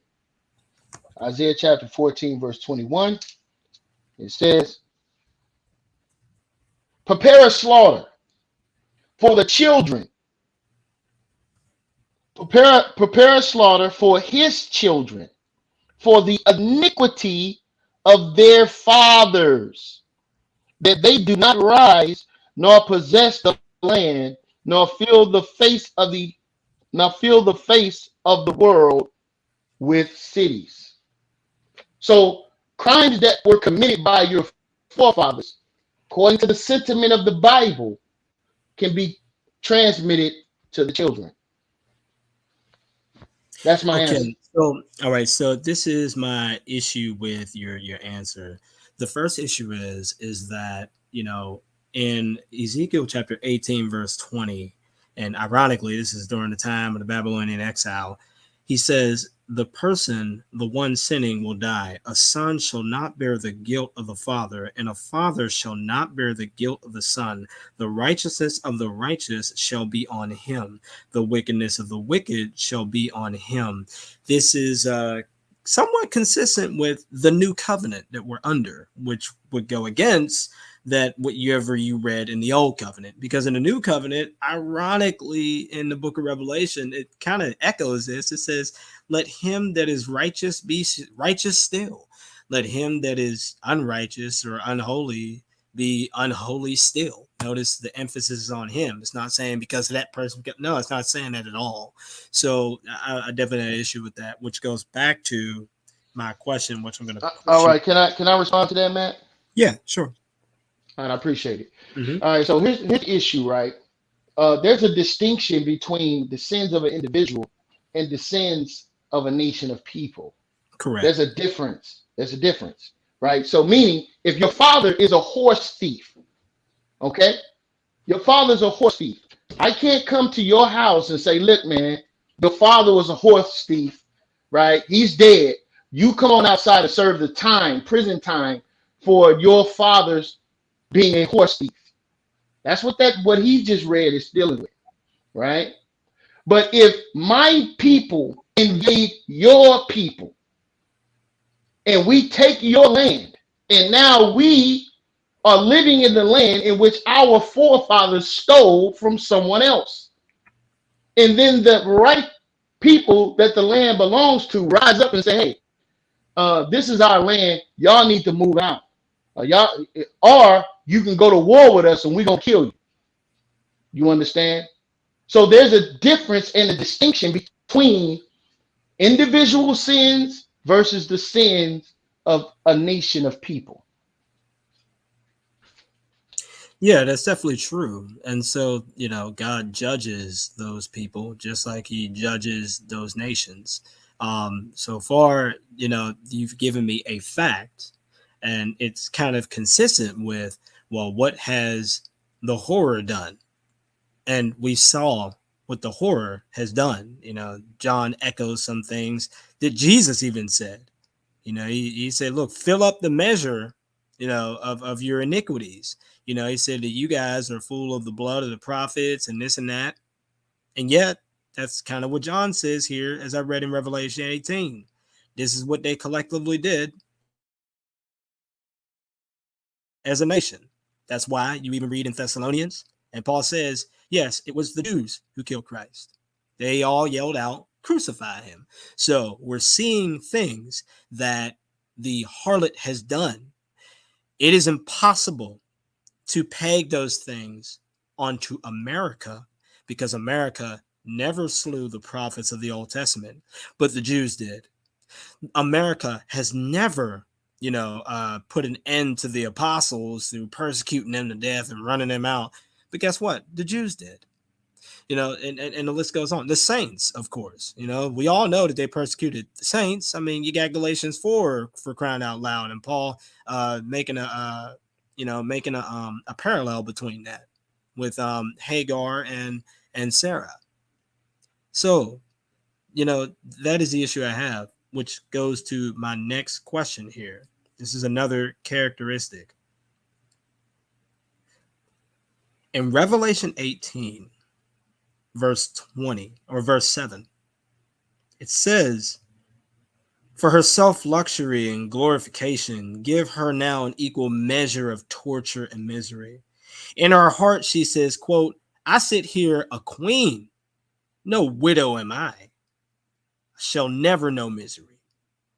My question is, has America ever been described as, a bride or having been married to someone, that they're not a widow? Because basically, when you're not a widow, that means that you're married to someone.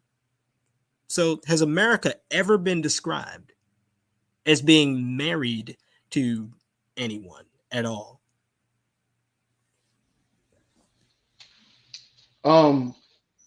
Yes.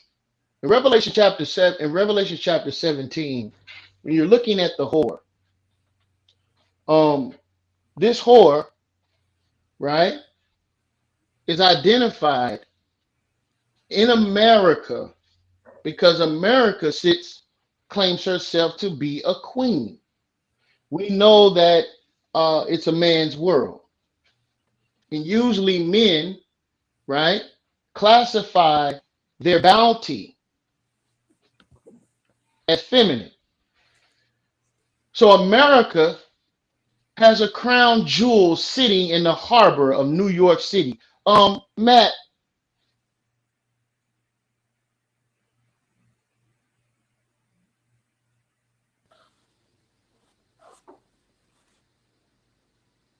Is my mic working?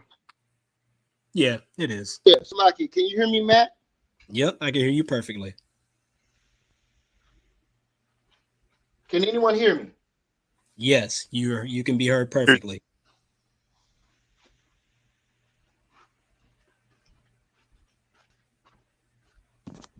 Would you like me to respond to that, or have a Hold on, my earbud is blanking out. Can you hear me clearly? Yes, I can hear you clearly. Okay. I asked you, the jewel that's sitting in the harbor of New York City, is it a woman, Matt? Not only is it a woman, but it is also Lady Liberty, who was based off the French Revolution goddess, the goddess of reason. And Mm-hmm. neither one of these figures have ever been described as having a consort, a spouse, or a husband. No. But the actual text that you're reading, you added that. The actual text says, I sit a queen in Revelation chapter 18. Right? And what's very notable No, here. keep going. That's not all it says. Keep going. Listen. All right, I'm finna reference it, Okay, bro. I'll just go ahead and say it. And I am no widow. That's the part you left out. Okay, yeah, no problem. And Right. the no widow is in there's reference only to. one way. Are you There's gonna only let one me way respond? Are you gonna what are we doing here? I'm just clarification. There's no way you can be a widow if you weren't first married. So It says that I am no widow, correct? Right. So she's assuming she still has a husband. No. That's not what the assumption is. My Oh, God. yes, That it is is. not what the assumption is. No, Yes, sir. okay. Then No, sir. Will you let me respond, Matt? You asking me a question, bro. Would you let me respond, and then you can correct me if I'm wrong, brother? Okay, I thought we were having a back and forth. That's what everybody says. We are. I'm not trying to stop the back and forth either, Matt. I'm just saying, let me respond, and I'll get right back to you. Okay, right? Revelation chapter 18, verse 7 says, how much have she, who's the she? The Lady Liberty sitting in the harbor of New York City, have glorified herself and lived deliciously, so much torment, right? And sorrow given her, for she, who? Lady Liberty, America, sitting in the harbor of New York, said in her heart, I sit a queen and am no widow and shall see no sorrow. Why? Because America has not had any foreign invasions in its history. That's why she sorrows not. That's why she sits as a queen. Not because the Bible is inferring that she has a husband. You just made that up, bro. What about the widow part? Does Listen America also say she I have says, no widow? Yes, I am no widow. Okay, so listen. This is in reference. Listen, be careful. This is in reference to war, Matt.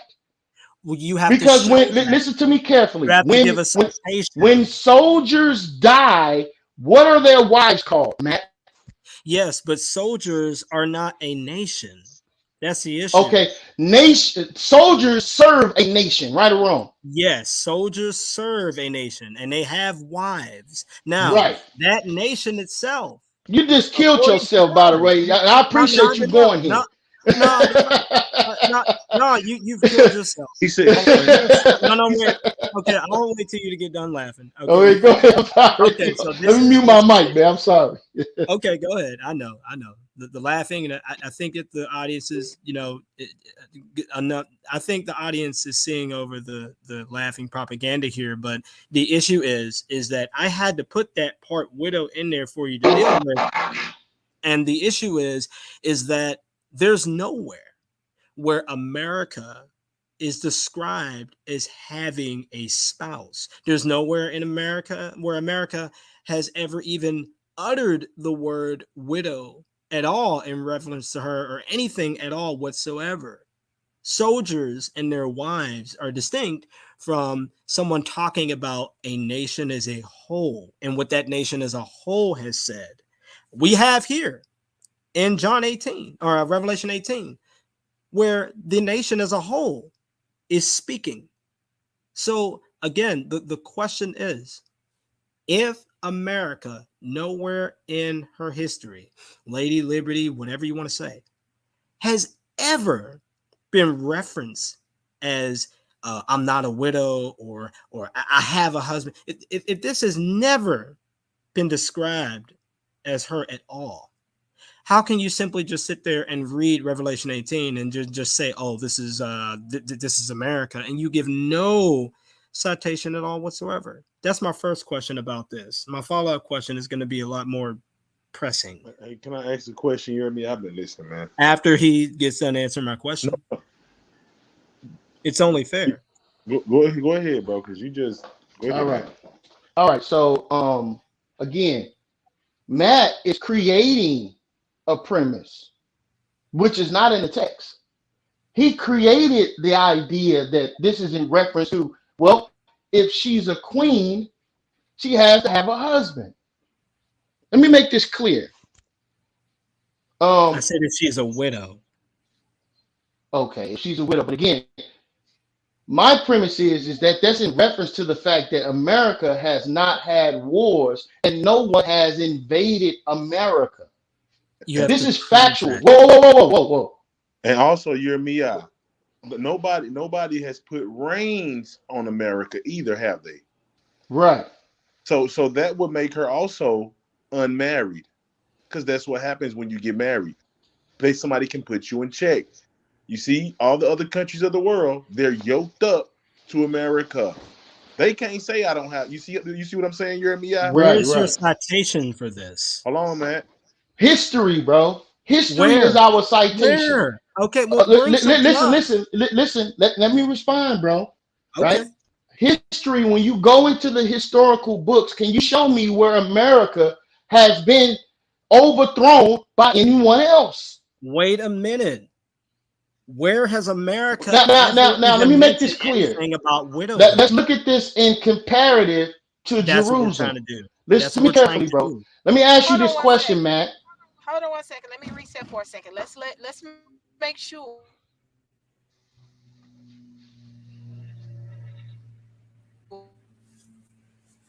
Is she breaking up?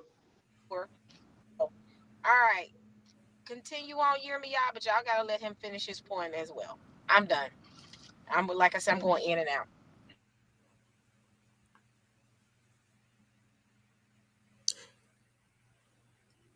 All right, I want to make this clear. When in comparison to the opposition, which he's claiming is Jerusalem. Matt, can Jerusalem make this claim that is being written in Revelations 18:9?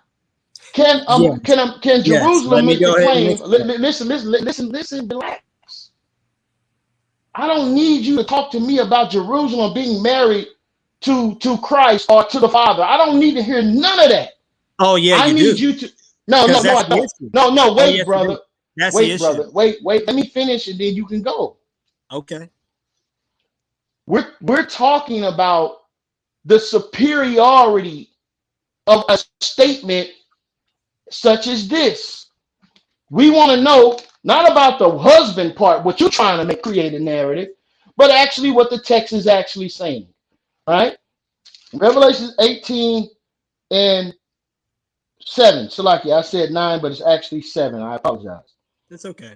How much she have glorified herself, right? And lived deliciously, so much torment and sorrow giveth her. For she said in her heart, I sit a queen, for she has in her heart, wait, I sit a queen and am no widow and shall see no sorrow. Has Jerusalem seen any sorrow, Matt? Yeah. What's your point? Yeah. So my point is this. You cannot use this verse and talk to me about being married to the God of Jacob. You can't do. Listen. You're making out on a claim that she's saying? Yes, I'm saying, has Jerusalem seen any that doesn't work sorrow? at all. She can say whatever she wants. That doesn't mean it's true. No. That's not how the Bible Oh my God, bro. America can say it though, right? Think about what you just did. Can America say that, bro? Can America say that? America cannot say whatever Revelation 18 is. Let's go to read this. Look at this. I'm going to read this. As much as she glorified herself you're running in front of and everybody. lived in luxury. Hold on, time out. Let Matt go ahead and read what he's gonna read. Come on, y'all. So he can make sure to get his point across. Matt. All right, this is hold on, wait. Let me get this out. Let me get this out. Okay. Is 1 second is. But I ain't said nothing. I've been sitting there listening. All right, let me get this out. I'm gonna bring out some extra things to back up what I said, and then I'm gonna ask my same question to Jeremiah.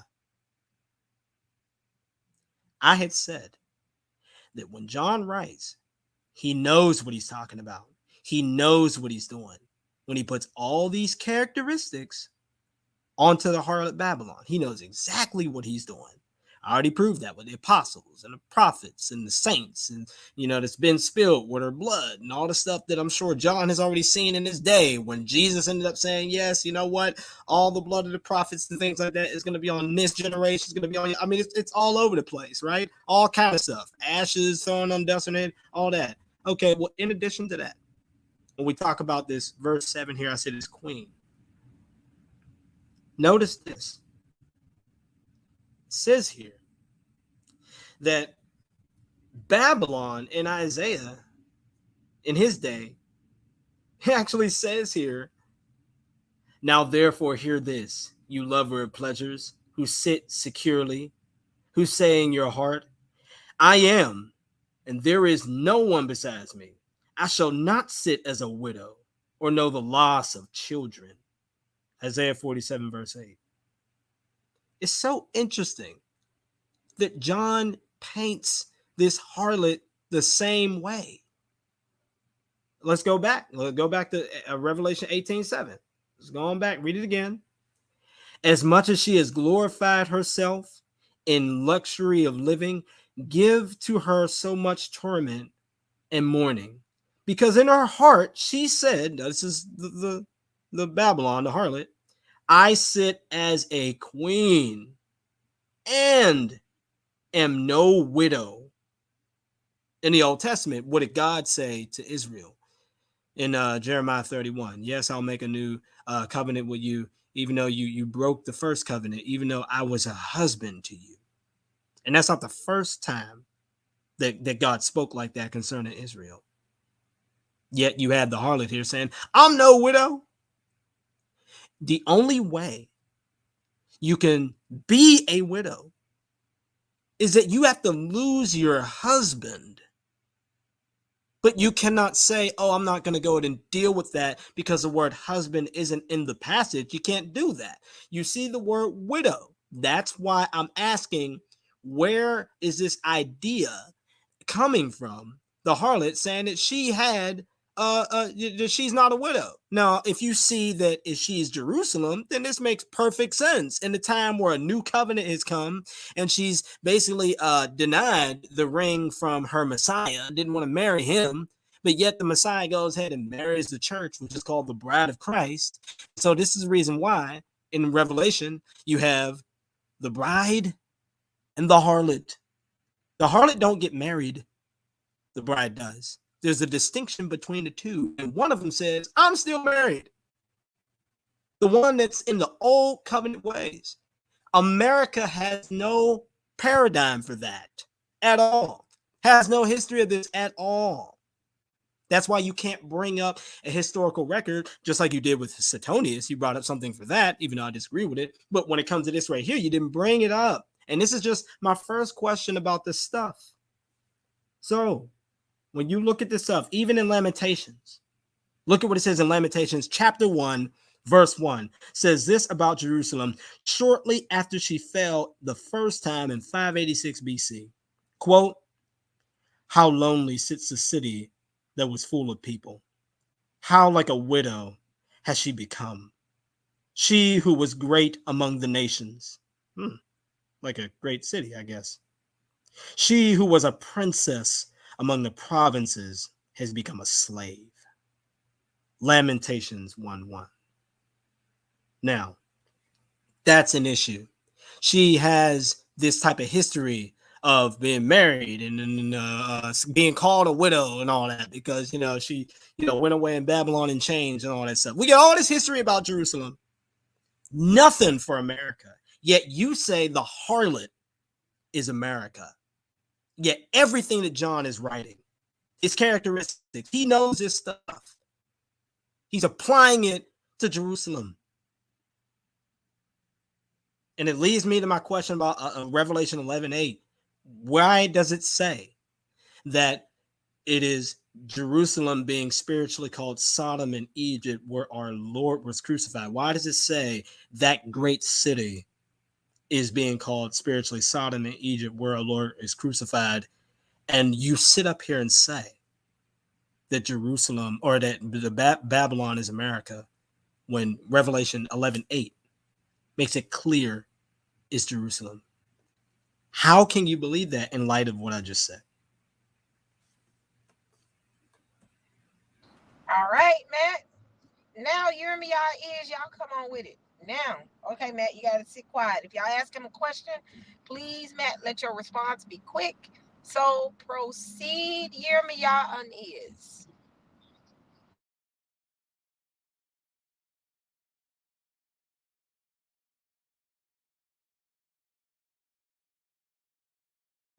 All right, have y'all proceeded? Come on. Who's gonna be next? So you're me. Are you done? Yeah, I'm here, bro. I had a question This for Matt. this is I so really. You want to go ahead out? Because I had some questions for this brother, man. I've been listening, man. Steady listening, and he's talking in circles. okay. Let me all right, go ahead, is I'll let you rock. Now, This if is you want to crazy. point to something he just said, bro, go ahead. I can hold it, bro. Yeah, because again, family, in order to believe what Matt is saying, you have to believe that this Revelation chapter 18 happened in the first century. That's number one. But let's look at the characteristics. I'm in the Zondervan, right? I'm in the Zondervan, and it speaks about Babylon in particular, a characteristic that this brother is not dealing with at all, and he's simply missing it. The Bible is dealing with from the beginning of time to the end of time, right? It doesn't there's no 2,000 year blank spot in the Bible, man. That's absurd. Okay? So it says here, right? Dealing with Babylon.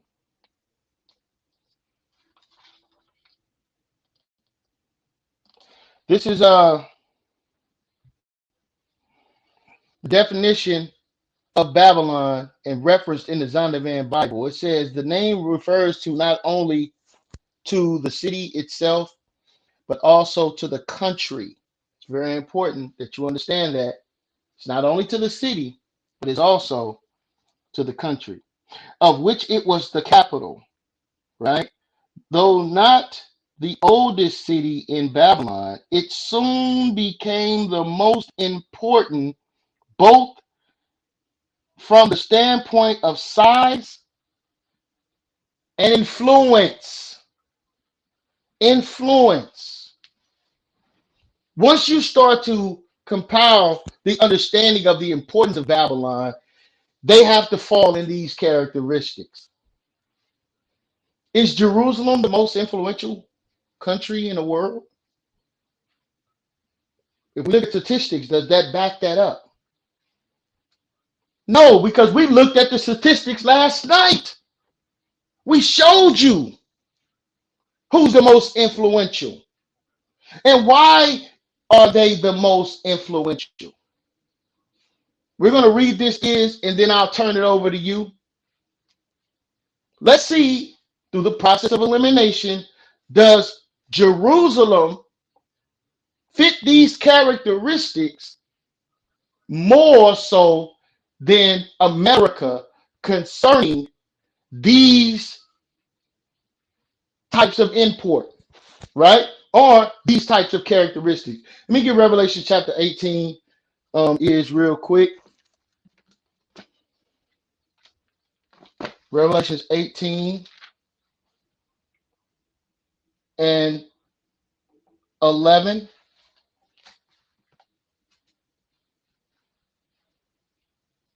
Saying We're that going to read. merchant, We're going this to read Revelation. through the 13th verse. We're going to read 11 through 13.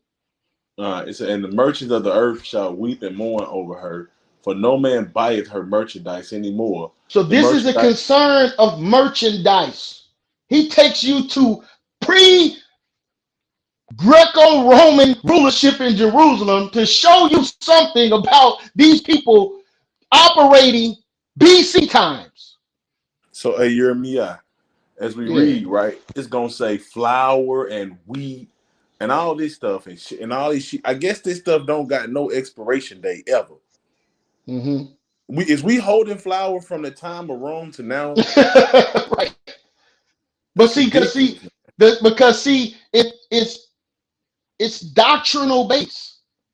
I'm pitting things out from this, and I'm making it totally ambiguous. 2,000-year ambiguity.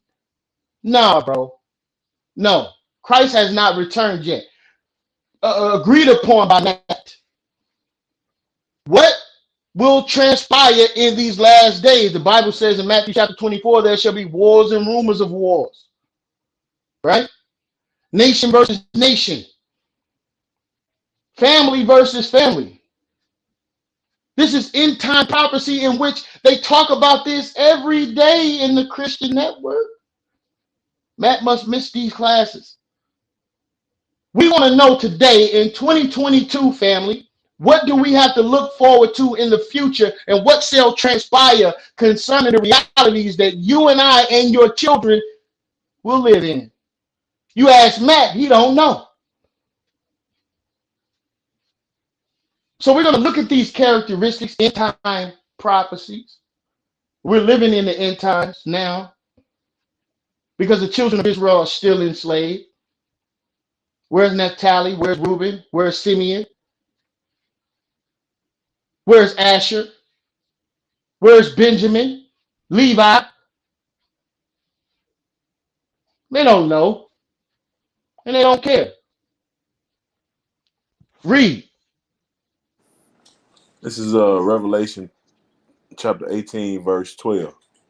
It says, the merchandise of gold and silver and precious stones and pearls and fine linen and purple and silk and scarlet and all thine wood and all manner of vessels of ivory and all manner of vessels of most precious wood of brass and iron and marble and cinnamon and odors and ointments and frankincense and wine and oil and fine flour. Hold up. And oil. Is any oil coming out of Jerusalem? They got any tankers coming out of there? Let's go to the gas station right now and buy some Jerusalem gas. Man, stop it, man. Read. And fine flour, wheat, beasts, sheep, horses, chariots, slaves, and souls of men. Does America fit these categories? Do they have souls of men? Do they have slaves? They have Yes. fine vessels of oil. Do they have all dispensaries? Right? Here's the thing that I want to look at. Revelation chapter 18 18, right? Verses 22 and 21. I want to make this clear. Again, we're talking about influence. This right here is undeniable. There's nothing you can say against this, Matt. Right? Read.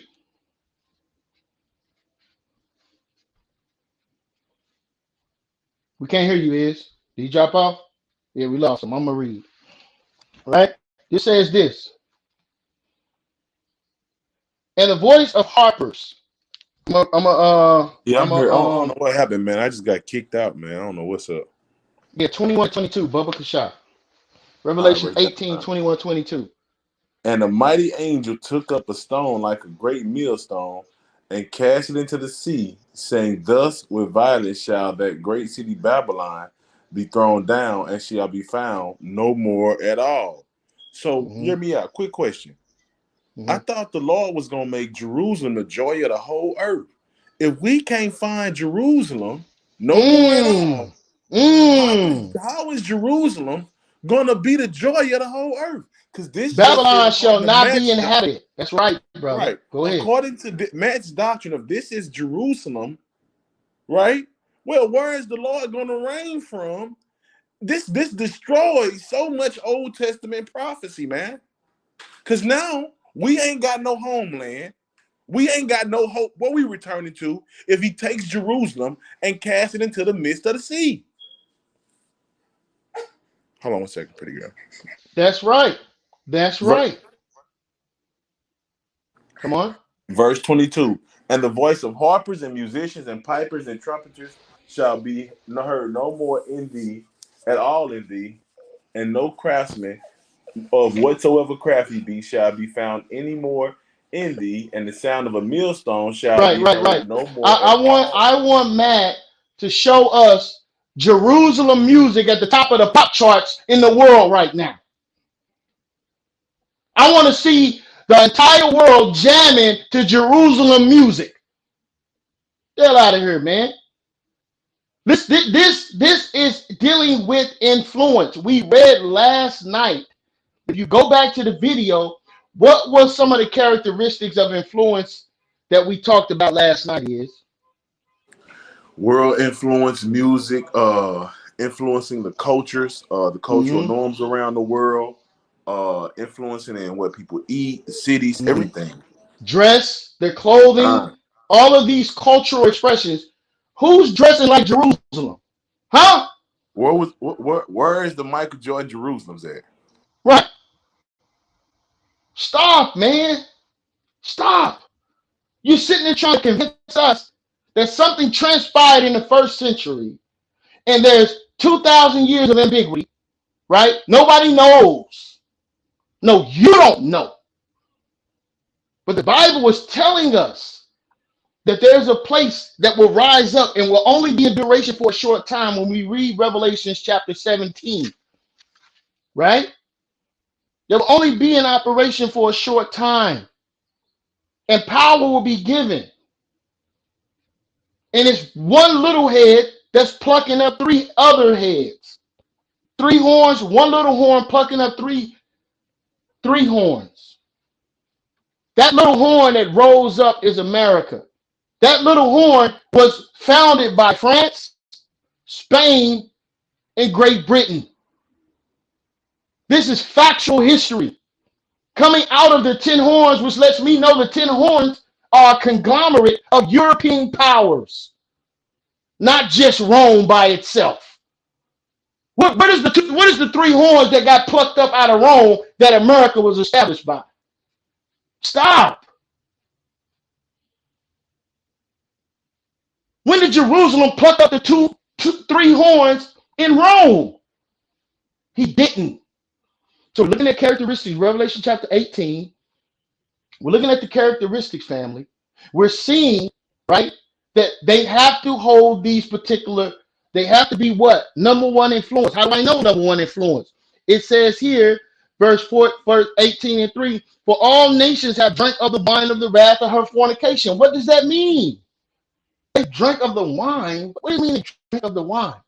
How are they deceived by this woman? through cultural influence. Hollywood, sports and entertainment, music. These are the things that will be destroyed out of Babylon, which you cannot find in Jerusalem. The Bible tells you and I, Jerusalem will be a desolate wilderness. How can it be a desolate wilderness and then turn around and be the greatest country on earth? How? How can it be a desolate wilderness and then turn around and be the greatest influence on planet earth? Because that's what Babylon is. They're the greatest influence. Right now, the Bible tells you and I, Jerusalem is a desolate wilderness. And we can go right over now. And if you don't know your history, the place that the Wailing Wall, that's a tourist attraction. The city of David still lies in Jerusalem today, and it's a wilderness. Ain't nobody over there. Exactly what the Bible said it was going to be. But I'm making this up. So it goes from being a desolate wilderness to now the grandest empire on earth that everybody follows. Everybody is clamoring to get in Jerusalem, which is a desolate wilderness. But I know we're having problems here in America concerning our borders. Too many people trying to come into America right now. So as we're looking at these characteristics, family, when we see these things and standards, and we see that the merchants of the earth have waxed rich because of her. When did the merchants of the earth wax rich because of Jerusalem? BC time? BC time is where I have to go in order for this prophecy in Revelation 18 to be fulfilled. You see what you see the problem with that? Ian, go ahead. I'll turn it over to you, bro. Okay, thank you. No. I turn it over to Ian. He has some questions. Well, hold on. I have to respond to what you said, and then he can ask his questions. That's only fair. So, especially since you did not take not one attempt, and I knew you would do this. You took not one attempt to ask my precise, scripturally historic question about this issue of the harlot speaking of widowhood. You did not answer that at all. I answered that before you try to reaffirm and went on your diatribe concerning. Listen. I did answer it. I ended up bringing up Lamentations. You said nothing about it. I brought up Isaiah 47. Tied it to Revelation 18. You said nothing about it. All right, let me make this clear. Widowhood. You said nothing. Let me make this clear. Are you saying? Hold on. Hold on, Matt. Are you saying that I didn't explain about widowhood concerning the army and the military? I didn't say anything about that.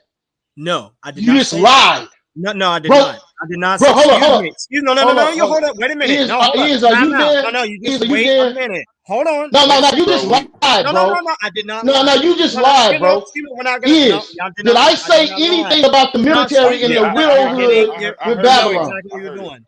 You're getting things mixed up. Okay, so let me explain. No, let me say this. You're getting things mixed up. Hold on, man. Yeah, I addressed. Matt, 1 second. Can we get a clear question? What is the question? That's all I'm asking. What is the question? The question was, did Jeremiah address the Isaiah 47? 1 second, pretty girl. Which Jeremiah did. We talked about the widow. Jeremiah was talking about. We talked about how was it a widow? How was it married? All that. We went through all that, addressed all that, broke it down, laughed at Matt and everything. And he's saying we didn't address it at all. And that's not true. I think he did. No, excuse me. No. They did not address it. This is what I'm saying. No. Let me say this. Hold on. 1 second. I'm just chiming in. This is what from what I heard, because I was listening. He did address the widow, and I remember him addressing the widow. I do remember him addressing the widow. I'm being fair, but I'm just saying I do remember him addressing the widow. Is it how you wanted him to answer it? No, not necessarily. Yeah, so you just lied. No, wait, you just lied on me. No, excuse me. I'm gonna speak. Yeah, I allowed y'all to speak, right? No, I have not spoken yet. No, wait. I'm not. Hello. This was the issue. When you said, "Hey, Matt," I addressed your question because I spoke about the armies having wives and the soldiers and the history and all that. That was the first time I asked the question. I then asked the question again, which was the last thing that I asked just before you went through your tangent here that we all just sat through. I literally asked it again, and I referenced Isaiah 47, Lamentations 1:1, and I set it all up What was the for you to question, address Matt? it again. Stop. It was the What, same. It was the what was same. the question? It Let's it was the dial it back. same. It was the Maybe it was same. lack It of was the clarification. same. Ask the 1 second, Matt. Ask the question. What's the question? Right. It was the same question, What but is I the set it question? up with more. Just ask the The question, Matt. What was question the was question? the question was about the widow. I had re-asked it by adding in What extra is the scriptural question? site. Be specific. What about the Okay, widow? I had asked, how can you say that America is somehow like the widow, or how can you say that America is Babylon when America has no citations, or there's nowhere ever where America is ever spoken of widowhood whatsoever? Now, I asked that question a second time, but this time with Lamentations 1:1 and Isaiah 47, and that's when I ended up showing the historic backing for Jerusalem being a widow, and from there I asked the question again, and then Okay, you Matt. never answered it.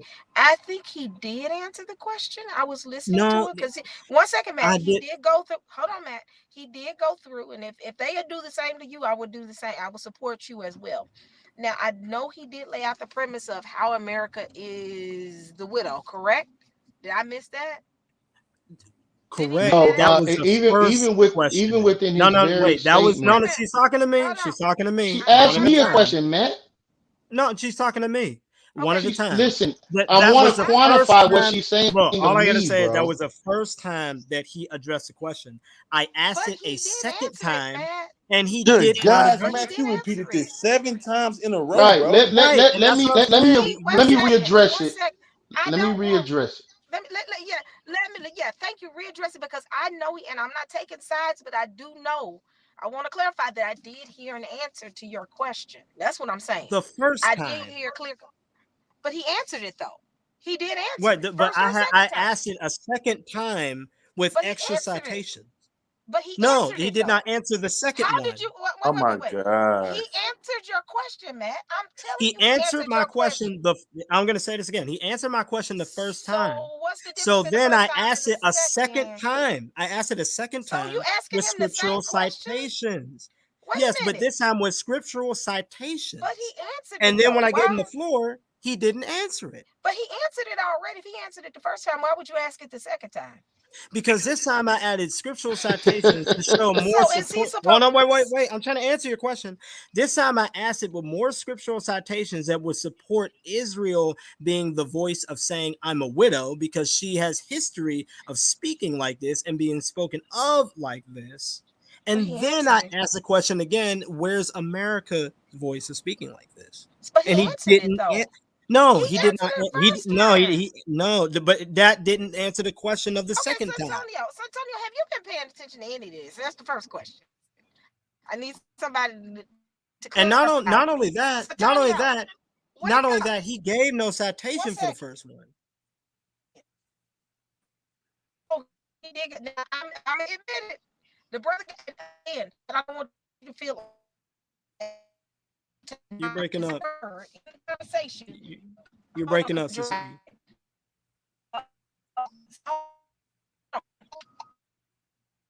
Question. Hey, can y'all hear me? Okay, you're clear. Hello, can y'all hear me? Yeah. Okay, Yeah, you're so clear. I did hear answers to your question. Now, do you need clarification? Okay. So I need. Oh, I thought you were asking me something. You're breaking up again. Hold on, Sister E, you're breaking up again. Yep. Can you hear me now? Not that much. Yeah, you're clear. You're clear now. Hello? Okay, You're so clear. hear me out before I break up. Okay, Matt, give your question. Hear me out. Please clarify. What's your question again, Matt? Okay. So I'm gonna ask my question a second time, just like I just got done doing. Even though I do want to Actually, address the this is the stuff that third you time, just said. but come on. Well, yeah, it is the third time now. Okay, go ahead with your So question. my question Okay, is this. Let me go ahead and go back to let's see, here it is. Okay. Bro, just ask your question. I know what scriptures Uh, you I'm read, gonna bro. ask my question, bro. I'm gonna ask my question. You just wait. Thank you. I okay. waited for Let's you. let's let him ask, because All right. I know So my if you question is now, this. Matt, I'm gonna say Here it this. One is. second, Oh Matt. my I'm gonna say goodness. this. When you ask this Okay. question, make sure it follows Yeah. up. Make sure you're clear with your question, because when they answer it, you cannot say anymore they did not answer your question. So go for it, Matt. No more Okay. lying. Well, with all due respect, I disagree, but because you're the host, I'll go ahead and abide by that. No, This is my answer. question. This is Come my on. question.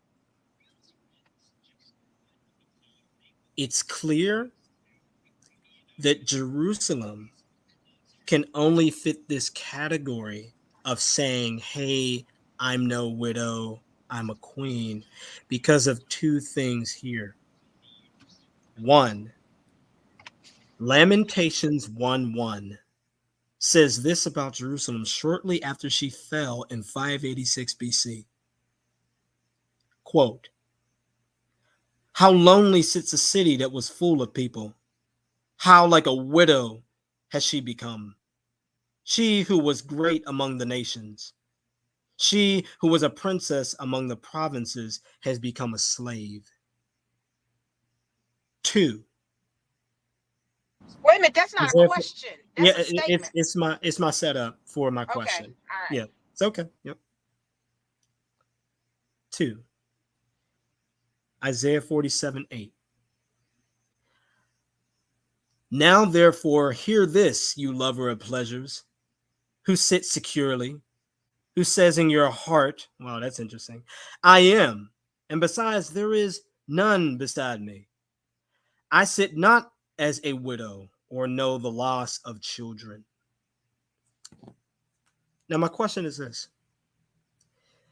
because Jerusalem has a history of being spoken of as being a widow and being spoken of as a widowhood like this, and of course, with Jeremiah 31 saying that I was a husband unto you, and that's God, how can you say that America is speaking these words here, I'm a queen and I'm no widow, if you have no scriptural or historic citations that speak of America like this?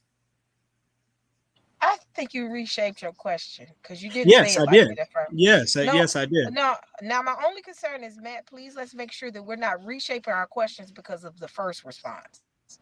Well, Because yeah, you I thought never that would be said at the fair.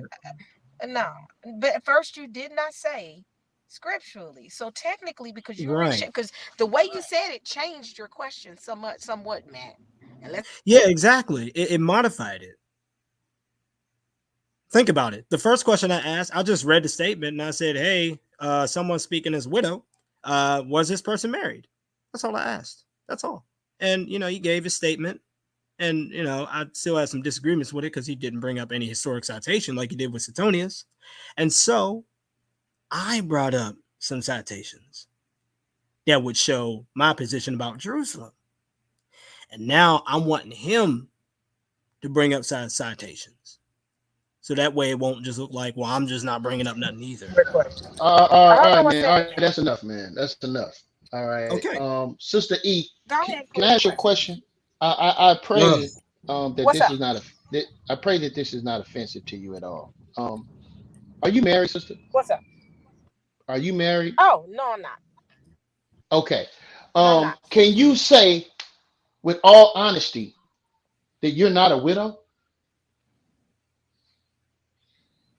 I can say with all honesty, I'm not a widow. Okay, so Technically, what but is this I'm guy talking homeless about? shelter. I'm not. Hold on. What is this guy talking about? How? Why do a person have to? Why do I have to show scriptures where America is married to someone in order for America to say, I'm no widow. Okay, This can I sister just respond to said that? she's not married. No, you cannot respond. Mute your mic, bro. So if a statement can be made by any woman on earth that is not married and say, I see the queen, I'm no widow.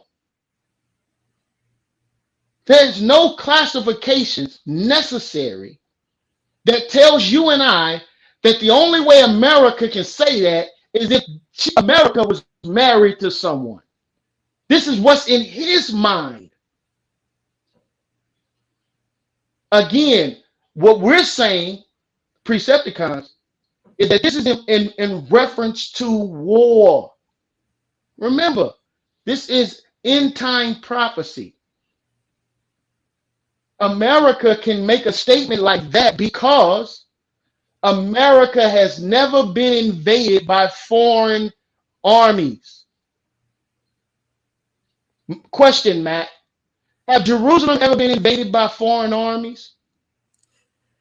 Not only has she, but where does it say in history that America is not a widow or is a widow or something like that because she hasn't been invaded by foreign army? Where is that historic concept at? Bro, right here. Has America ever been invaded? No, Wait, that's a Matt, question. That's I've not a been listening to citation. you, bro. Yeah, Dang. but that's a Listen, question. That's stop, not a bro. No, bro, citation, stop. bro. Stop, bro. No, Hey, no, quick it's not a question. citation. Stop. Pause 1 second. So, are you trying to say you want to physically see America written in the Bible? No, I'm not saying it at all. I'm saying Okay. where is your Okay. historic citation for what you're Now, saying? For sister, let me example, ask this. if Let you me say respond. A, if you say A, that hey, they've Matt, never I'm been trying to invaded by respond. You war. said this 15 times today, bro. Okay, so where's the I'm citation? trying to respond, bro. Okay. Dang, you difficult to deal with.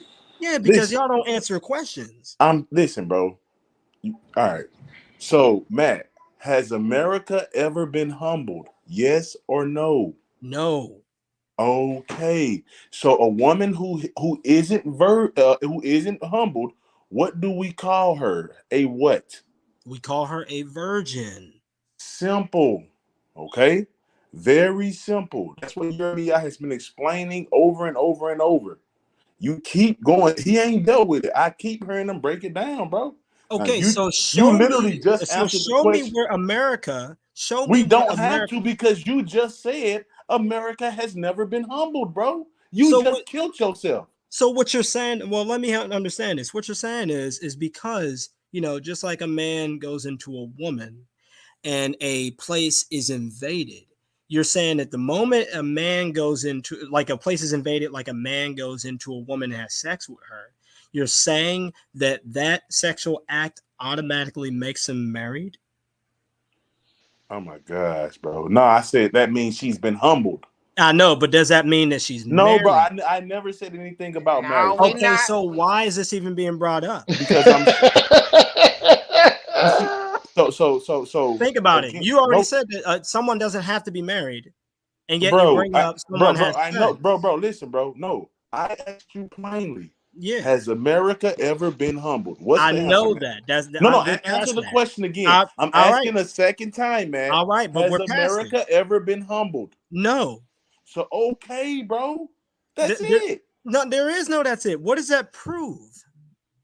Hey, can I ask my All right, this question what that it I've this, been waiting? No, I'm yeah, go serious. ahead, How man. does that prove? What does that prove about This is her saying I'm no widow? This proves that any woman on planet Earth can make a statement to say that they are not a widow. They don't Whether have to she's be been had married. sex or They not. don't have to be, listen to me carefully, bro. They don't have to be married. I'm not using that word you're using. We're just talking about marriage. Okay, and They they don't don't have to have have to sex be either, married. or have Listen sex. to me carefully.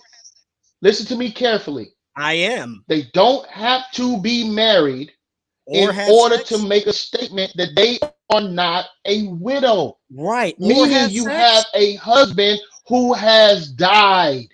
Okay, or have sex. What is wrong You with can you, still say bro? that. What's Bro, wrong just with you? answer the question Listen, because you brought up this whole have sex or invaded thing. as a parallel. I didn't say So I'm anything about asking having you, sex, bro. I'm Bro, I didn't asking you say because you anything brought it about up, having sex. Listen to bro. me carefully. Hold Now, on, see, hey, no, now here comes hold on. We're not gonna twist this and change this into a thing of marriage and sex. thank you. I mean, the way the way y'all are you pushing him at. What he's asking you is, has America ever been humble? And I'm Right. I just said jumping on no. it because, okay, so is that a sign? Is that a sign that? So what is that? What does that relate? Because I'm right now. That's what I'm This is asking. my head is starting. Because No, we're saying, hey, sister, if Jerusalem has been humbled, and over here this verse, because he said Jerusalem been sacked many times, right? So Yes. so if we come over here and say, just like I showed them how if Jerusalem gets cast into the sea, that prophecy can't be fulfilled over there. Again, we're showing the same thing. And Matt is just refusing to accept the cut. That's the truth. It Actually, said, not. Again, Matt, you let me I finish, already bro. said Jerusalem got Bro, why humbled. can't you let somebody finish? Dang, bro. Bro, you just I'm said happy we on Jerusalem the got phone. humbled. What does that Can I? okay. mean? I was trying to read the verse, man. I know, Matt, but are you let him saying finish. that that Matt, means that Never then Matt, she was mind. Matt, married? Good Let gosh. him finish. Matt, let him finish. Go ahead and finish. He is. Go and finish. This is He finished. ridiculous, man. Yeah, it is It's a ridiculous. Okay, let's finish now. Come on, this is let him finish. I Go got ahead, you, is. sister. I got you. It's a come down, sit in the matter of fact, Matt, who is chapter 47 talking about in the header of your Bible?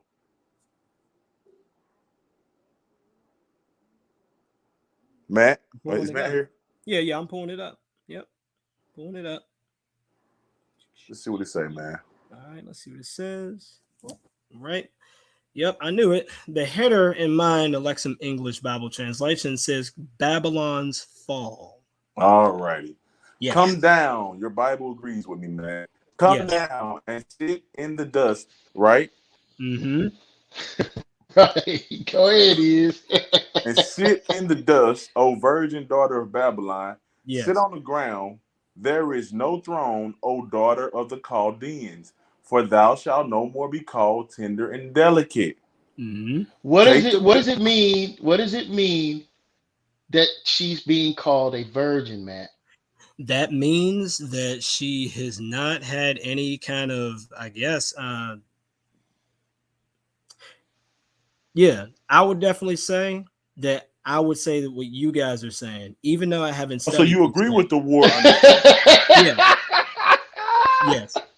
Your Bible agrees with us. You agree with us, sister. What are we still doing here? Right. What But we the doing, problem Sister is, E, where man? does it, no, the problem, again, the problem is one, of course, I'm just taking your word for it, and I'll still go and study it. But two, this begs the question again, when it means that she's never been sacked or whatever, you're saying that, she's never been married. Oh my God, sister E, we're not going to answer. Oh I have yeah, another we are. question. Yeah, No, no, we are. sister E, can Okay, I ask my new question? quick Okay. question. So Going if back it to, doesn't, then I if see that's what not the I case, then see. why even bring it Wait, up? hold on 1 second. I get what he's saying. So tender and delicate means that she has not been um invaded. Yes. Ultimately, correct. Right. So that agrees with what is and them are saying. Tender About and them. delicate means that she's a virgin. Right. Am I missing that? Is No. Right. That's right, Sister E. That's what That's we've been exactly saying to right. him. so that means that agrees to their argument. But Jerusalem cannot make that claim, Sister E. That's what we're trying to show this brother. And I Jerusalem see where cannot say that. Okay, so that okay. means so right. No, we're on to something now. So now you have a city that has never been sacked. I guess we could just ignore the Persians for a second here. Let's just ignore the Persians. Okay. You got a city, Babylon, that said, "Hey, I've never been sacked. I'm still a virgin, right? The Medes and the Persians are far off right now, okay? And yet you have Jerusalem that has been sacked, and you're saying that what?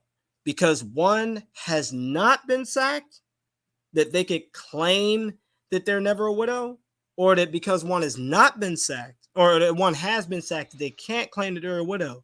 If you say yes or no to either of these, I mean, if you say yes to both of these, then why even bring up the sacking in the first place? I mean, to be honest, you guys were All definitely right. on So I point. want to make it clear. You were just be honest. You guys are definitely on point when you said, "Hey, Sister E, you'd never you never been married or something. You said never been something like that, and she said she could still say she's not a widow. You were definitely on point on that. I definitely agree with that. It could have stopped right there, really. But as far as the other one, no, there's no reason to bring it up. Sister E, can you post Andre Bell comment, please, in the chat? Hey, I want to say this. I want to say this real quick. I have another question about Revelation. Another question, because I got plenty. Hold on. I got plenty too. I'm gonna give it right to you, bro, real quick. I just want to make a statement, right? When you look at all of the empires in the statue in Daniel chapter 2, none of them, I mean, every one of them have fallen. So we can eliminate the different compartments of the statue in Isaiah 47. We can eliminate those because each one of them has fallen, including Rome. But there's a part of the statue at the bottom, the feet, mixed with iron and clay. So that lets me know that it's not referring to any of the upward compartments of the statue. It has to be referring to the final portion of the statue that still remains a virgin, family. So I pray that you all can see that. Matt have conceded to that, and I want to give it over to Ears. Go ahead, bro. All right. Dang, I had a bunch of questions. But Matt, what I'll start off with, man, I was writing stuff down as we were going, right? What I'll start off with, man, is how do you identify America in Bible prophecy, or does the Bible skip over this time in existence? There is no identification of America in the Bible. The prophets were very clear on the nations that they were talking about. John was very clear on the nations that he's talking about. And America is not that nation at all. Now, in return, I have a question for you. No, I want to respond to your answer. That wasn't like... Okay, go ahead. So Matt thinks that we're in the end, one of the greatest countries and greatest times in existence, us coming over on slave ships, all the things that America has accomplished. The Bible touches on all history, this specific period of time from about 1776, I guess, or whatever he's dating it from, until the present. The Bible skips over this time. Oh my God, set apart. That's funny. The Bible skips over this time period, completely leaves out America, because we don't need to know nothing about this time period, and then continues on with prophecy. That don't make sense, man. And I'm gonna tell y'all something. I want the audience to hear me. Anytime somebody tells you that America is not a Babylon, or that America, they have this argument, all you have to do is simply reverse the question on them and ask them, how do you identify it? Now, Matt has been arguing with us all morning and ever since last night, trying to, about America not being a Babylon.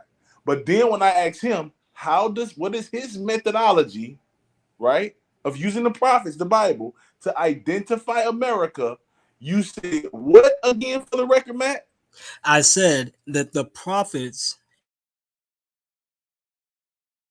and John do not identify America at all. They're identifying other nations, as they always have. See, especially basically the nations of their time. Right. Now this is all right. Now let me go ahead and respond. I have a question. Listen, it's my first. I know, but hold on. Let me just respond because I have a before question. You, I don't want to mess up your question. I want you to ask. I know. You're not going to. So no, listen, Matt. I want to respond, bro. I know done. You already responded though. No, and bro. You asked me another question again. No, I'm not, bro. I just wanted you to say it again for the record. That's it. And okay. You want me to say it a third time? No, not again. The second time you said it. Okay, yeah, that's fine. So this is a major issue, man. Okay. This is a major issue because Matt doesn't have an answer. Again, Matt doesn't know, and instead of seeking it out, Matt says the prophets just don't deal with it. Wait a minute. What ridiculous, don't I man. That's know? horrible. That's horrible doctrine.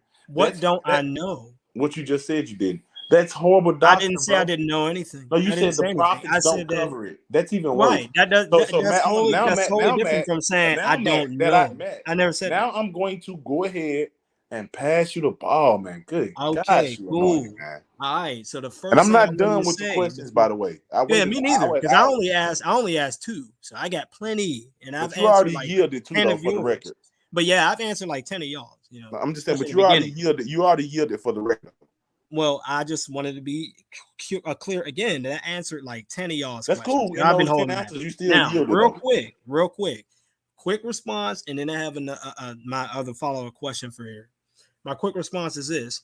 You just said, quote, you know what? When the Bible speaks about us coming over in slave ships and this and that and blah, blah, blah. Okay, that's a pure example of my position right there. When I said that America is not spoken of by Christ and the prophets and the apostles in the Bible. That's a clear example. Let me go ahead and show you. I'm going to read 2 verses, and then after that, I'm going to go ahead and ask my question. Deuteronomy 28:63. And then as Yahweh delighted over you to make you prosperous, to make you numerous, so shall Yahweh delight over you to exterminate you and to destroy you. And so you shall be plucked up from that land that you're going to possess. Verse 68. And Yahweh shall bring you again back to Egypt in ships by the route that I promised to you, that, quote, you shall not see it again. And you shall sell yourselves there to your enemies as slaves and as female slaves, but there shall not be a buyer. We're not having this Listen, Deuteronomy I 28 know, argument with you, I know we're bro. I not. I need know you to we're not. stay on topic, bro. Excuse me. We are staying on topic. I'm just proving a point, and then I'm going to go back to my original question about the topic. Notice here that God is plucking them out of the land they're going to possess. That was the actual Jerusalem. In history here, it says that, in history, we have the Africans being plucked out of Africa, or in their case, the Jews being plucked out of Africa. Africa is not the land that they're going to possess. And then it says they're going to be dropped off back into Egypt again in ships, which we have accounts from everywhere from Tacitus to Josephus that actually did happen in 70. Bro, you're doing it No, I'm anyway, not. bro. No, I'm You not. doing it So anyway, bro. therefore, America is not being Hey, Sister spoken of in E, here. we have to set up No, we're not. No, a we're different not. No, time to excuse me. discuss No, Deuteronomy we're not. No, 28, you're not even gonna. Sister That's E, not even right. Hold because on, yeah, what Not even hold on. gonna. No, he's just mad. I'm making my point. I'm making an No, the actual thing point. is, are we back to the? Are we changed? You know what? Have we changed the subject? Are we still No, talking we about have America? not. No, yes, we that's have what I'm not. saying. No, That's we what have not Matt is changed the doing. subject. He's changing the subject. I'm not changing the subject at all. I'm answering a Okay, so point. so Point. ask me a question. So answer my question. What does Deuteronomy 28 have to do with this debate? Just explain Okay. that to me so they can get clarification.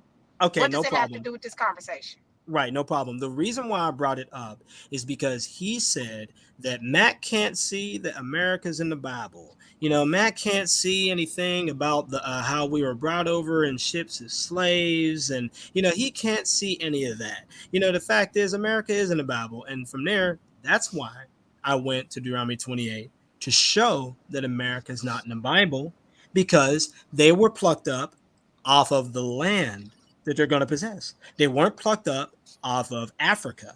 Then they were dropped off in Egypt, according to Deuteronomy 28.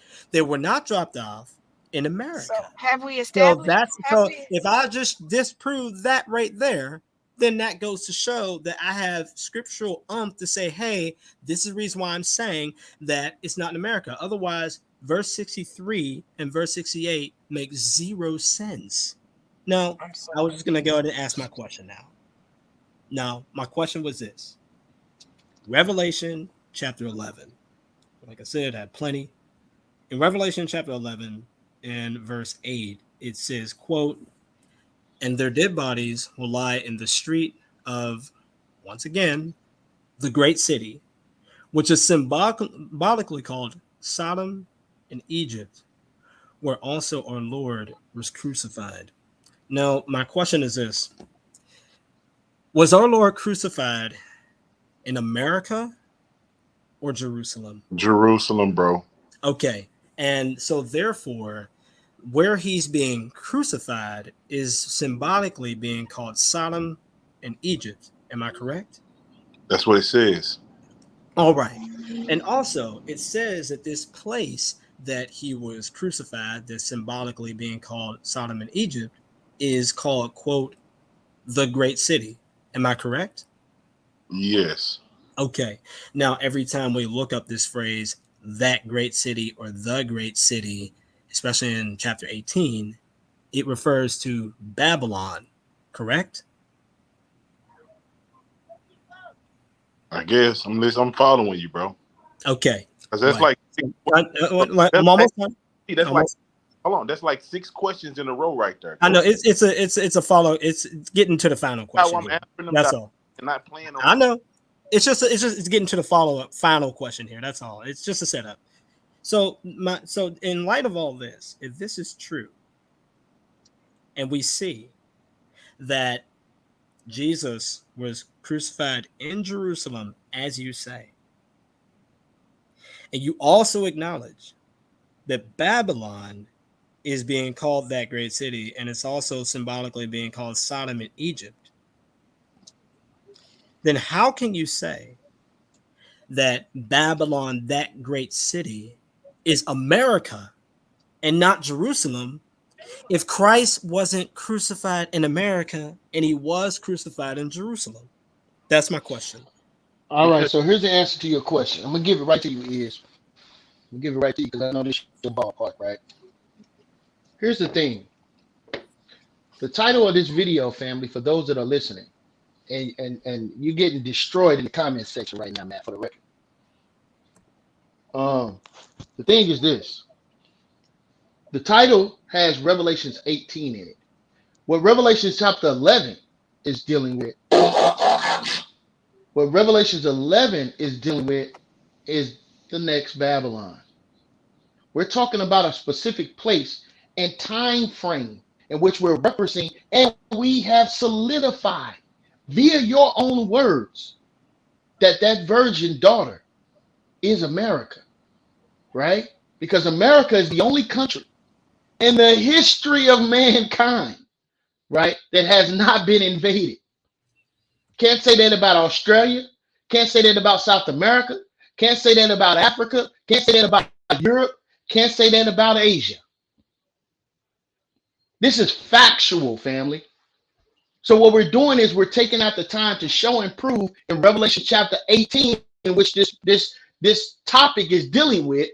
Why would you ask us about Revelations 11 when we're talking about Revelations 18? Go ahead, Ian. Good question. Okay, good question. Because you guys went to Revelation 17, and I answered your question, at least the best I tried to, and I never made a fuss about it. And you guys related it. No, I answered you. Let me finish. No, I answered you in Revelation. I just answered.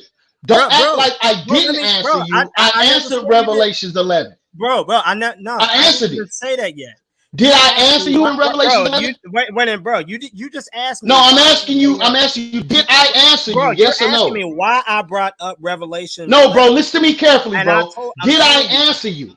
Bro, did I answer you in Revelation 11? Bro, you did answer me, but I disagree. Okay, that's all I wanted from you, brother. Okay, you disagree. Well, that's I'm fine. getting back to answering your question. Again, I brought up Revelation 11 because you brought up Revelation 17 and related it to Revelation 18, just like I brought up Revelation 11 and related it to Revelation 18. So if you have a problem with me doing that, then you should have a problem with bringing up Revelation 11 and asking me questions and saying, hey, you know what? I don't have a problem. Okay, then why did you ask? Okay, then why did you ask? Why did I don't have a problem, Matt. I don't have a problem. All right, then I answered your questions, right? Is the floor is on you, bro. It's on you, so real. No, hold up, bro. It's on Is to answer the question. I just made a statement. Go ahead, Is. No, you said you answered the question. So no, bro, I'm giving the floor to Is. I didn't take 5 minutes. I didn't take 2 minutes. I'm giving the floor to Is, bro. But I'm asking you. Bro, Is, are you there? Go ahead, Is. It's on you, man. I almost don't want to play no more. Good gosh. The game been over for a while, but actually it hasn't. So now I can ask my question, bro. no, because I have a question here since I just answered yours. How Bro, can you you say just that said verse hear me 8? out. Bro. I did not. My question was rhetorical. It's on is to ask you a question. You just asked the question. It's Bro, on That you just is. you can't agreed say that that hear your me question out was already rhetorical. answered, bro. No, you can't say your question was rhetorical. That Yes, was I me. can say my question was rhetorical. I can say that. What's wrong with you, brother? I'll tell you what. Whether you can or can't, I can still answer it. You said for No, one. no, no, no, This no. is Well. Answer it in the midst of is question. Go ahead, is. It's on you. all right. Go ahead. Dang. All right. So now that we have, let me put a check mark by that one. Matt cannot identify America. No, All I right. don't believe America's in the Bible. Get it straight. Thank you. Right. The Yeah. prophets left out America. All right. Christ. No. The Christ. prophets did You not said leave it out already, bro. America. Christ and the No. That's prophets. not my position. You said that Christ and the prophets didn't mention America. Right. They do Right. not So mention all right. America. That's your They don't point. That's your speak of stance, America. bro. That's your Okay. stance. This is Luke. Right. Let's go to the New Testament, Luke 21, Okay. 24. Good gosh. It says this. And they, who is the they right there, Matt? Real fast. Let me go ahead and pull it up.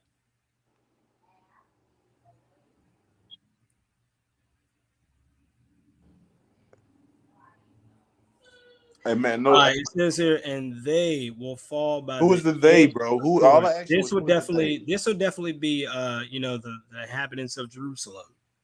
Right. Yeah. And they shall fall by the edge of the sword and shall be Yes. led away captive into all nations. Yes. And Jerusalem shall be trodden down of the Gentiles until the times of the Gentiles be fulfilled. Yes. Are Gentiles in Israel right now, Matt? Yes, they are. Okay. So the children of Israel are still led away captive into all nations, correct? Yes, they are. Is America a nation, Matt?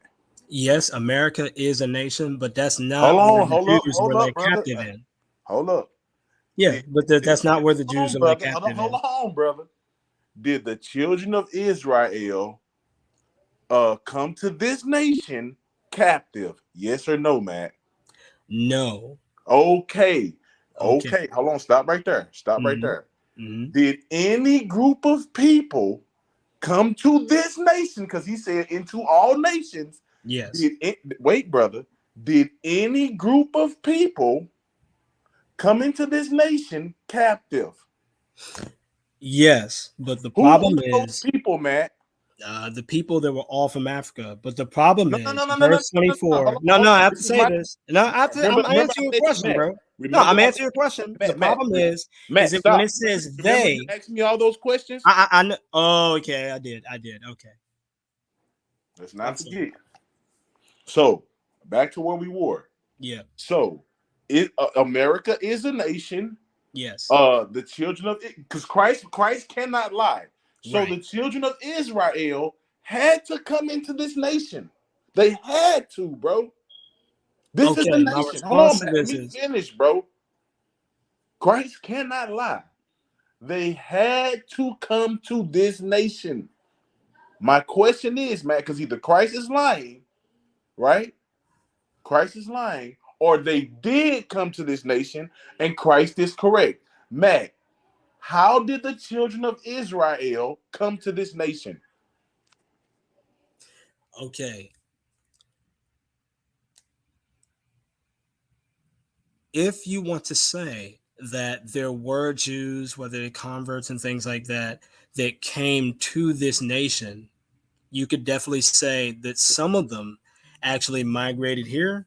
And then you could say others who were Africans were brought here in slave ships. Now, here's the issue with your Hold on, answer. Matt, before you respond, Okay. listen, you're He didn't say they was destroying gonna what? migrate into all nations. Right.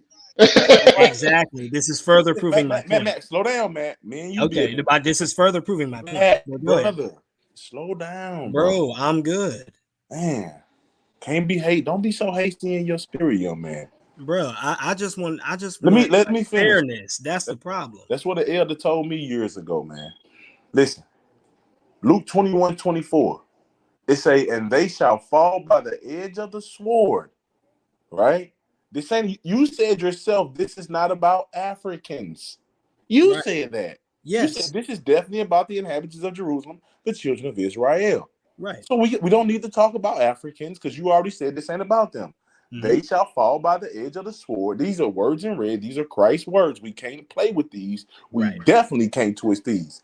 Right. And shall be led away captive into all nations. Mhm. Now, you've already confirmed that there are Gentiles in the land right now. You've confirmed that, so we ain't got to worry about the second part of that verse. We're only worried about the first half of this verse, right? I'm Right. asking you not about migrants, Matt, not about Africans. I Right? know. Wait, I know. Matt. We're not asking about Africans and migrants because this is about the children of Israel, as you said, and Christ said they shall be led away captive into all nations, not migrants into all Right. nations. Okay, wait. So I'm asking you, how did the children of Israel come to this nation, Matt? Okay. Here's my answer. They came to this nation two ways. There were historic records where Jews truly have come here and migrated here. You know, When they you came on. let me get a clarifying question in.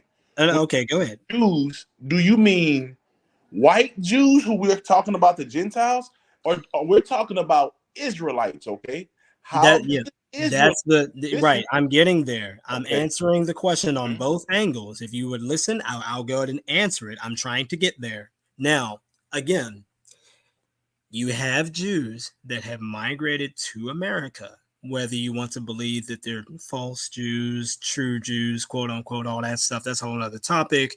You already know my position on that based on the Bible alone. And also, we're using the Bible alone, Matt. yeah, I know we are, and yet we have these different No, views on. because we're Now, you let said me answer your. migrated. No, I'm answering your question. To be Uh-huh. fair, right? So But now, remember, the you're second thing. saying Now, I'm migrated, answering. but I'm answering your Christ said question. I captive, led know. away I'm getting captive. there. I'm getting there. Yeah, I'm answering your question. I'm getting there. Now, the second thing is that you could have Jews that were brought on slave ships who were Africans onto this place here. So that's another way that Jews have got here. Now, the issue that I take with you in Luke 21:24 is this. When it says, and they will fall by the edge of the sword, that they there is talking about the Jerusalem of their times. Why so? Because Jesus has mentioned twice, if not three times, that all these things will happen in their generation. The second thing is that you already have in AD 70 where they actually were led captive into many nations. Now, the third issue is that I believe you get hung up with the phrase, quote, all the nations. Now, I did a study on this and I looked up nearly every place. I pulled up now. You can look up nearly every place in the Old and New Testament. And when they use the phrase all the nations, what they mean is all the nations existing at their time. For example, in Acts chapter 2, it says that Jews from every nation under heaven had come. And yet over here it says that, oh, you know what? They're going to be led captive into all nations. Now, since this is within the time frame of their generation, and a generation is 40 years, and he's speaking to that generation, he says this won't happen until you, right? That's what Jesus said. Then that means that within that generation that happened, we have a historic record for that, 70. So therefore, you cannot say or try to extend this to America if you have these time frames by Jesus in Matthew 23 and 24. Now, what I want to say Before you move on, because I right, don't, we're still on this point of contention, brother. okay. No, All right. Well, after you make this response, no, I'll no, go on and ask my follow-up question, the no, no, no, question no, I'm no, going to no, make, because I because don't there's think an issue there. because you got all the people in the chat don't agree with you, and we need to agree. Yeah, I know that I Hold on, understand, wait, but I'm talking with you. Matt, because you're still saying migrant. Hold on. In Matthew 5:28, the Lord says, "But I say unto you that whosoever looketh on a woman to lust after her had committed adultery with her already in his heart."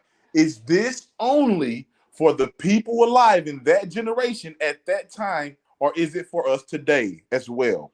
Not only is that for us today, but that's quoted from Matthew chapter 5, not Matthew Uh-huh. 24. And nowhere in Matthew chapter 5 does Jesus say, okay, I'm only talking to this generation. No, when he says this generation, he's very specific and he gives exactly what he's saying in Matthew 23 and 24. Therefore, Matthew 5 can't be a part of that. So, okay. So in Matthew 5, just to be clear, Christ is talking to men of all ages. All ages.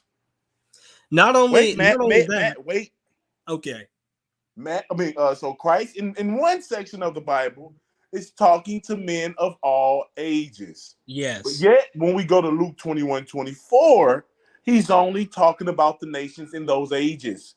But the text doesn't say that. But Matt's study proves that, right? So yes, it does. Hold on, bro. I guess when the Bible says all nations will worship before the Lord, it only meant the nations in that day that the prophet said that, right? Or is it prophetic in its future? See, there it is. Is it yes or no? That's definitely a no, because that has a context. Right. Yes, exactly. Right. So just like this. No. I'm answering your question. Let me say this. Let me say this last thing. I'm gonna say this last thing. No. So I'm gonna say this last thing. That's why you look in Luke 21:24, and it too has its own context. We can't read one context into another unless we just go ahead and make the Bible say anything. Mm-hmm. Okay, go ahead. Is Christ the prophet? Yes, he is. Okay. Good. Okay, what? Okay, now, what? Hold on. If Christ is a prophet, we have to see him prophesy a stopping date in Luke 21:24, right? What do you mean by stopping date? Listen. No, I'm asking a question. What do you mean by stopping date? What's the stopping date for Luke 21:24? What's the stopping time? Read the verse. What do you mean by stopping? Read the verse out loud again, Matt. Okay, I'll read it, but I'm still going to ask my question. Mm-hmm. And they shall fall by the edge of the sword and will be led captive into all the nations, and Jerusalem will be trampled down by the Gentiles until the times of the Gentiles are fulfilled. How long is this going to be upon us? These bad things? Upon the children of Israel? You must be referring to the second half of the verse. Until when? Until the times of the Gentiles are fulfilled. Okay. I know when that time is. That's 42 months. Matt. That's 42 months. Matt. So, yes, so Jerusalem's only been trying down to the Gentiles for 42 months, Matt? Yes. You can look at Revelation. Yeah. Check it out. Look at Revelation. I'll go you in here still? Is you in this? Tell me. Here, go ahead and disprove this if you can. This is the book of Revelation. Hold on, man. Before we get back, we can hold that question. No, I'm here, man. What is it again? He said, I just asked Matt. I said, so Jerusalem. He said the times of the Gentile means it's just 42 months. So this only supposed to happen in Jerusalem for 42 months. But yet he admitted that the Gentiles are still in the land right now. That's a long 42 months. Okay. No, that's not a long 42 months. After Rome destroyed them in 70 So did the 42 months start back then or more recently? No, it was back then. Here, so the 42 months is over then by now. No. So it's long over. Yeah, it's long over. Yeah. So the times of you hear me? I was right. You are a preterist. The times of Gentiles have been fulfilled, but yet we're still in the captivity. Not only are you led captive into all nations, notice that this is only talking about those who did not receive Christ under the new covenant. This is the reason why Hebrews 9 exists. This is the reason why. Yeah, bro. No, Matt. Respectfully, man. I've been on mute, bro. I've been on mute, bro. I know you have, but we're not done with Luke 21:24, though, Matt. But go ahead. Hold up. I just want to quantify something, man. I'm not trying to stagnate you, bro. I'm just building with you, right? I just want to say this. This is Revelation 11, verse 2. It says, "Oh my God, and leave out the courtyard outside of the temple, and do not measure it." Remember, you said you don't know what you're talking about over here. Given to the Gentiles, and they will, there it is again, trample the holy city for 42 months. So notice here that when you look at that word when you look at that word temple, it actually, when you read it in Affairs, that's talking about the spiritual people of God, the Christians. That's what it says, according to the text. And so therefore, he did not have to use that Greek word, but he did. Now, when you look up the other part of it, where it says leave out the I'm sorry, when you look at the other part where it says it shall be given unto the Gentiles, right? The outside part. It's now that right there refers to the temple that was historically trampled for 40 and 2 months. Period. All right. So again, 80, none of that makes sense. to 80, 70. This is I just want to say something real fast, Matt, because you need to hear this, bro. You understand, bro? None of that you said makes any sense. You went to Revelation. Hold on, bro. Yes. Everybody in the chat is you read the chat. Listen, well, I'm not reading the chat right now. I'm just focused on you. It would be bad for your conscience. Listen. No, I don't. It's not bad for my conscience. Bro. Listen, it really doesn't matter. That's small talk. Don't worry about that. Listen. Okay, great. Then it's back to you and me. So what you're saying, bro, you're not answering Luke 21:24. I answered Luke 21:24 with Revelation 11. No, you did not, bro. Yes, I did. No, not the time. No, you're incorrect, bro. Listen. Okay, explain. Because then, listen, bro, and they shall fall by the edge of the sword and shall be led away captive into all nations, bro. This is still true, bro. Because you don't have a stopping time, except the end times of the Gentiles be fulfilled. And it was fulfilled, and there's your stopping time. It was fulfilled when? Who's the God of the Gentiles? From 40 and 2 months, right here. Hey, who's the God of the Gentiles, man? It says here in 11, I'm answering your question. In Revelation 11:2, they were trampled down for 40 and 2 months. Amazing. This is going to be amazing. That's from AD 67 to AD 70 with the wars of the Jews. That's when that was. Hold on, let's reset. We have someone new. Hey, Rabbi Lewis. My boy. Hold on one second. Can you introduce yourself, Rabbi Lewis? Yeah, certainly. Sis D, can we set something up, sis? I gotta run. You gotta what? I gotta go. Can we set something up? I sent you my number. Wait a minute. Hold on. I don't know what you're talking about. When did you send me my number? I'm not looking at my email. Man, he's trying to get. I just in the chat, probably the streamer chat. Huh? Hold on. Does this have anything to do with what we're talking about right now? No, it doesn't. This man is stalking me, man. What the hell's going on with you, Rabbi Lewis, man? Bro. What's going on, brother? Shalom, Elder. Shabbat shalom. Shabbat shalom, brother. I didn't notice you, bro. I'm sorry. I apologize. It's all good. Man. So if you want to set something up, just ping me later. And I'll figure something out. Right now, they're in the middle of this conversation. Yes, I didn't mean to butt in, sis. I apologize. I just sent you my number. Did you get it? When did you send it? On my email? No, in the chat room. In the I'm actually not looking at my phone right now. That's why I got things like ears in them sending me stuff. So do me a favor. In my about page on my YouTube page, my email address is there. Email me your information. Okay, good to hear you. You Shabbat shalom, Brother Sosoreal. Shabbat shalom, bro. What's the other brother? I'm sorry, I don't see the other brother's name. Hey, Rabbi hey, Lewis. Yeah, shalom, Elder. Yeah. And I ain't Elder. Hey, you put your phone number in the chat over there? Yeah, it's in the private. Go put your social security number and your birthday in there too for me. But just email me information and I'll follow up with you. Okay, good to hear you guys. Big fan of your work, sis. It's an honor. Yo, you know me, holler at me, bro. We gotta do something. All right, I got you, bro. All right, I got you. All right, you guys have a good day. Now back to this stuffing Matt into the locker. Right now back to this. So this was my question to Jeremiah. You basically said in Revelation 11:8, you said, well, Matt, all what you said was very nice, but the problem is that Revelation 11:8 is talking about another time and another Babylon. Can you explain that? Before we go, hear me out. Before you take off on that, bro. Me and Matt, we ain't done yet, bro. Because the time of the Gentiles is important to understand. Listen. Hey, quick question. Hold on, wait, because I've answered y'all's, and I know you have not, bro. Yes, I have. Listen, I've answered plenty. Listen, I want to get out another question. Matt. This is only my third question. Listen, you changed my question I to did my. not change your Listen, question. listen, bro. You matter of fact, Salaki, my bad. You're right. You Thank changed the words of the law where it said "led away captive" into migrants, bro. How could you do that? Is I that did what it not says in the change Greek? led away captive into Okay, migrants at okay. So who is all. the people You who were totally led away? misunderstood what I Listen, said. You let me. asked me, quote, no, I'm going to say this. You asked me, how did Jews get into America? Israelites, not And Jews. yes, Listen, Israelite not Jews. Jews, Listen, Israelite Israelites. Jews, whatever you call them, No. how did they get into The America? physical And children I of told Israel. you the answer. I told you that one, some of them migrated here.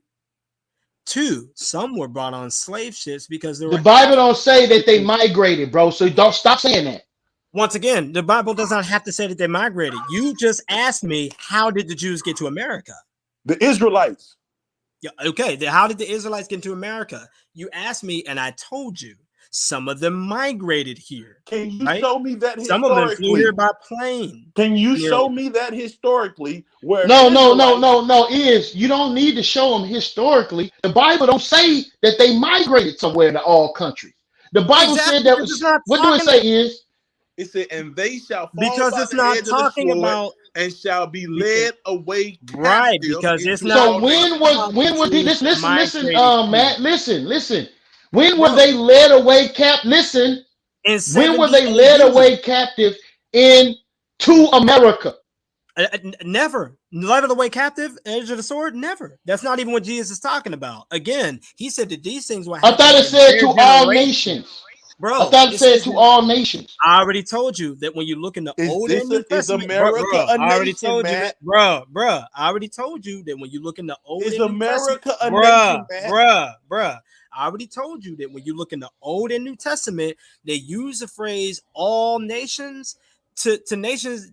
There's nations that aren't even here yet, and yet they're using all nations for the nations that are around them at that time. Okay, I see Acts what you're chapter saying. 2 I was see a what you're perfect saying. example. I Acts see chapter what you're 2 saying. says, and Jews from every nation under heaven came to Jerusalem. Now that's just one. I I see can go what in you're the saying. Old Testament right now No, I see and what you're show saying, how Matt. I see what you're saying, bro. Cyrus said that all the nations of the earth have been given to me. So they're not using that phrase, all the nations, to mean all the nations to ever come. Especially Jesus here in Luke 21:24. Again, he says twice, maybe three times, that all these things will happen in your generation. According to the Hebrew number 40, 40 is the number of a generation. His ministry was in 80-30. And yet, everything must have happened by 80-70, which matches what happened. They were taken out of Israel by ships, and they were sailed right into Egypt. And of Okay, course, okay. I see what you're saying, man. I see. right. Okay. I see what you're saying, man. So America, he's not talking about So hold America on. So I see what you're saying. I because see what you're America's saying. not in their Okay, generation. okay.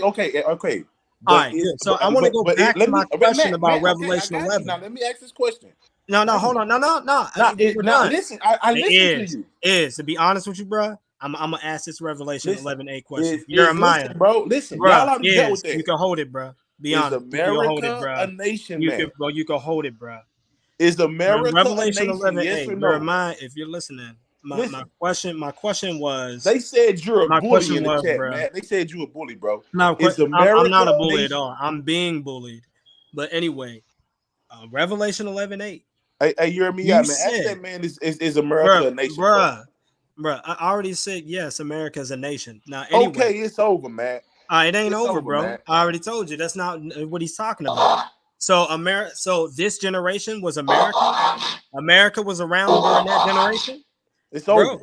Okay, no, it's not. Was America around in that generation in the first Nah, century? bro, but if There it is America, right there. So it's listen, over. it's still a nation. Bruh. I asked you, Is it is in that America a generation? nation, bro? You said yes. Is it in that generation that Jesus is Okay, let's talking? just ask Sister E so we can move Jesus on. said in that generation. So is America in that generation at that time Somebody in the first said Matt is century? too prideful to concede. Bruh, there's nothing Hey, to you hear consider, me out, bruh. man? You're Hey, actually too prideful. the chat see the All truth. right, I so don't have to anyway, lie. I'm gonna ask this question again. Jeremiah, you said in Revelation 11:8, you said, you know what, Matt?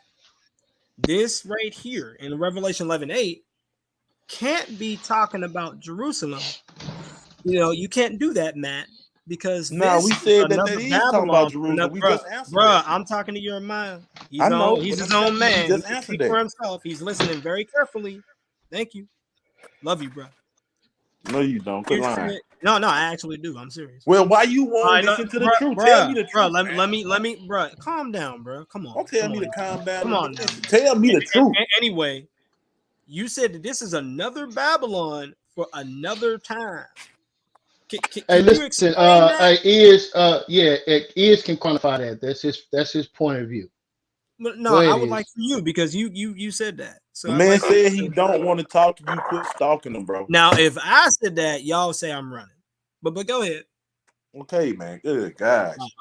Now, Matt, we both can't be right and the Bible wrong. I think the Bible is right. Do you think the Bible is right? Yes. Matt, now, let me ask you a question. Wait a minute. I asked you a question, bro. He passed it to you. Ask your question. I'm gonna ask it again. Matter of fact, I'm gonna read it too. And yes, their it's in bodies Jerusalem. That's lie in Jerusalem. the street of the great city, which is called symbolically Sodom and Egypt, where also our Lord is crucified. That's Jerusalem. Now, after me asking him a whole bunch of questions of what this is and what this is not, and what it could never be, which he conceded to all of it, I asked my question of, well, how is this America if Christ was never crucified in America and yet he was crucified in Jerusalem? He said, quote, this is talking about another Babylon for another time. But even if I were to give him that, we're still talking about what this Babylon is, not when it is. But I'm still just curious anyway. Where are you getting that in the text where this is another Babylon and another time in Revelation 8:11? Because okay, I got you. Remember when you said that you don't understand Revelation very well, the book of Revelations very well? You struggle with it. I said, yeah, I struggle with the right. time frames. Hear me out. I know because that's why you're struggling with it right now because of what you said. That's why you asking that question right there.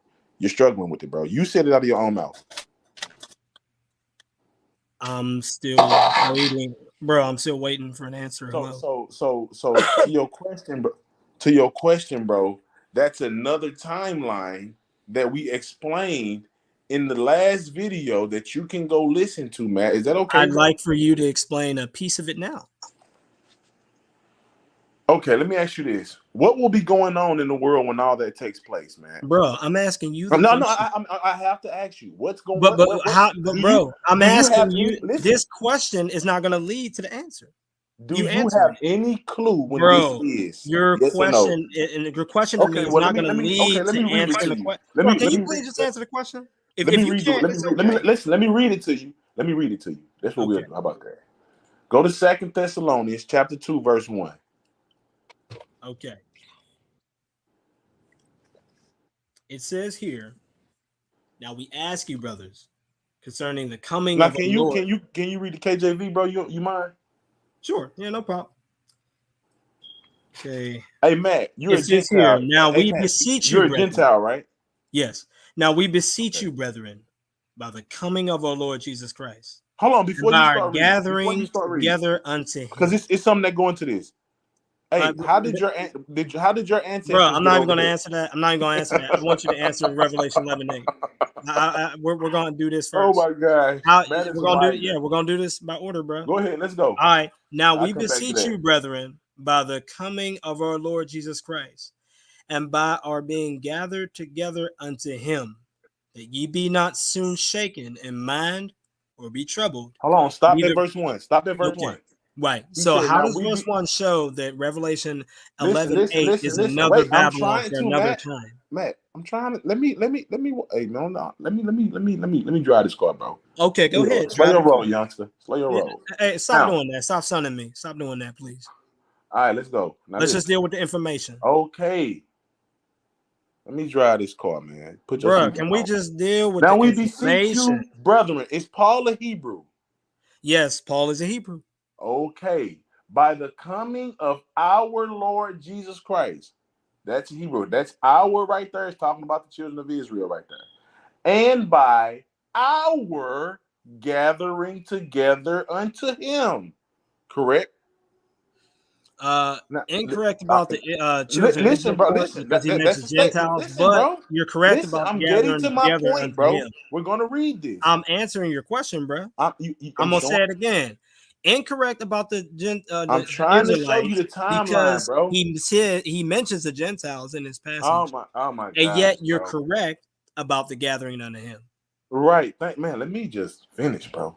Hey, bro, you asked me a question. Listen, he said, we beseech you by the coming of our Lord Jesus Christ and by our gathering together unto him. We're gonna have to be gathered when Christ comes, correct? The children of Israel. No, because that's not what that's talking about at God, all, bro. No, that's not what that's talking about at all either, too. So, what nation of people need to be gathered? Now, the issue is, where does Revelation 11:8 mention that there has to be some gathering before our Lord has to be crucified and symbolically Egypt? Where does this match in another Babylon for another time? Down here in verse Because 4. right now you're not making sense. I know because you don't understand. No, it ain't because I don't understand. It's because this ain't got nothing to do Okay, with Revelation 11:8. Let me talk to the audience then, because you interrupted. Go ahead, talk to the audience. Thank you. Listen to this. So now this is the issue because we talking to a Gentile. Don't come off your mic. You said it. A future servant to the children of Israel. It says this: that ye be not soon shaken in mind, nor be troubled, neither by spirit, nor by word, nor by letter, as from us, as that day of Christ is at hand. Let no man deceive you by any means. Y'all hear that? That day, listen, for that day shall not come except there come a falling away first, and that man of sin be revealed, the son of perdition, who opposeth and exalted himself above all that is called God, or that is worshipped, so that he as God sit in the temple of God, showing himself that he is God. Matt, is this the same timeline as Revelation 11? Yes or no? Yes, it is. Okay, now hold on. Wait, let me finish. My question is, bro, let me finish. How is this another time? Bro, if you don't let me finish, if we say it's the same. Oh my gosh, bro. Is you gonna let me answer your question, or is you gonna keep bro? I'm wondering, like, how is this another time? It's the same time frame. So right, okay, so then it's not another time. Oh my gosh, man. Is this happening right now today, Matt? Bruh. Yes or no? No. But again, all right, man. Again, where does it say that this is another time? If you pulled up a verse that says it's the same time, yeah, man, I'm pretty much done, man. We put the nail in the coffin on this thing, man. Nah, Sister E, I appreciate the time, Sister E, man. Because I'm done, Sister E. I thought so. Everything that I needed to prove against Matt has been proven on the record. Actually, far from it, bro. And not only that, but it's all good, man. I also had like one final question. I love you, brother. Like you said, man, I love you, brother, man. And I do need to kind of go and take care of some stuff. Yes, man, because this is ridiculous. All right, hey, to the chat, admit, man. I think this could have been a lot better. To Sister's chat, man, y'all been wonderful. And you know what though? I'll be honest. Man, can I even get my outro, bro, without being interrupted? Bro, I'm getting the outro first. Oh my God. I'm the guest. Am I not? So again, man, you already end up speaking anyway. All right, Sister E. Allow me to. Yeah, you already end up speaking anyway. Yeah, much love, y'all. Y'all be cool. All right, well, Israel to the Jew first. Like I'm trying to go first. Like I was trying to say. Don't boast against the natural branches, what man. He ended up saying. All right, Sister E, really man. Didn't make y'all be cool, man. Yep. Hey, blessings, man. Much love, y'all. Y'all be I wanted to say, Sister E, I appreciate you, man. I wanted to say to the chat, y'all was again wonderful. Revelation 18, y'all made it a good Shabbat, man. It definitely showed that in Revelation 18, I brought out some things, and he conceded to them, especially about when you have America not being Babylon. He conceded to that in Revelation 11 when I asked him multiple questions, and Revelation 18 when I asked him multiple questions. He conceded to it. The other issue that I had is that when he went to Revelation 11 and I asked him a question about the time frame, he went to 2 Thessalonians, as you saw, and he asked me, is that talking about the same time frame? And when I said yes, And he also said yes twice. I asked him, then how are you going to say that Revelation 11 is talking about another time frame? That's what I end up asking. But if you're going to go and use a scripture to prove that it has the same time frame, well, now all you're doing is you're just going ahead and saving face instead of humbling yourself and being like, hey, bro, I don't know. And when it came to me, I honestly did that. There's times where I just said, hey, I don't really know. And there's still times I do that. And so that's the issue that I have. The other issue is that this is the reason why I really wanted to talk one-on-one with Jeremiah. I really did, because I know Jeremiah, he's a pretty square, sound dude, you know, just like what's his name? Wiggins is a pretty square dude when I was talking with him. But the problem is every time someone else comes in, we get the disrespect, you know what I mean? We get people sunning people, the sound effect, all that stuff. And that's the reason why I didn't like really talking with him that much. And that's the reason why I didn't choose him. Because I don't have time for that. You know what I mean? Okay. So, I got you. So again, you know, right. So again, my whole thing is that there were things that I put forth that were not clearly answered. I'll say that they attempted to, but they were not clearly answered. And when they gave their answers, I showed how it had nothing to do with the immediance of the text. And so that's why America is not Babylon. All right. Thank you, Sister E. All right. Well, thank you for coming on, Matt. I've enjoyed it. It's been interesting. Um, Thanks for coming. I do, like you said, me and Matt are cool. I have no issues with Matt. Just like I have no issues with Percepticons. So this was a good conversation. I am getting ready to go and take a nap. I have enjoyed this, and I will see you all much later on. Good night. Good afternoon, and finish your Shabbat. All righty. All right. Peace, everybody. Bye.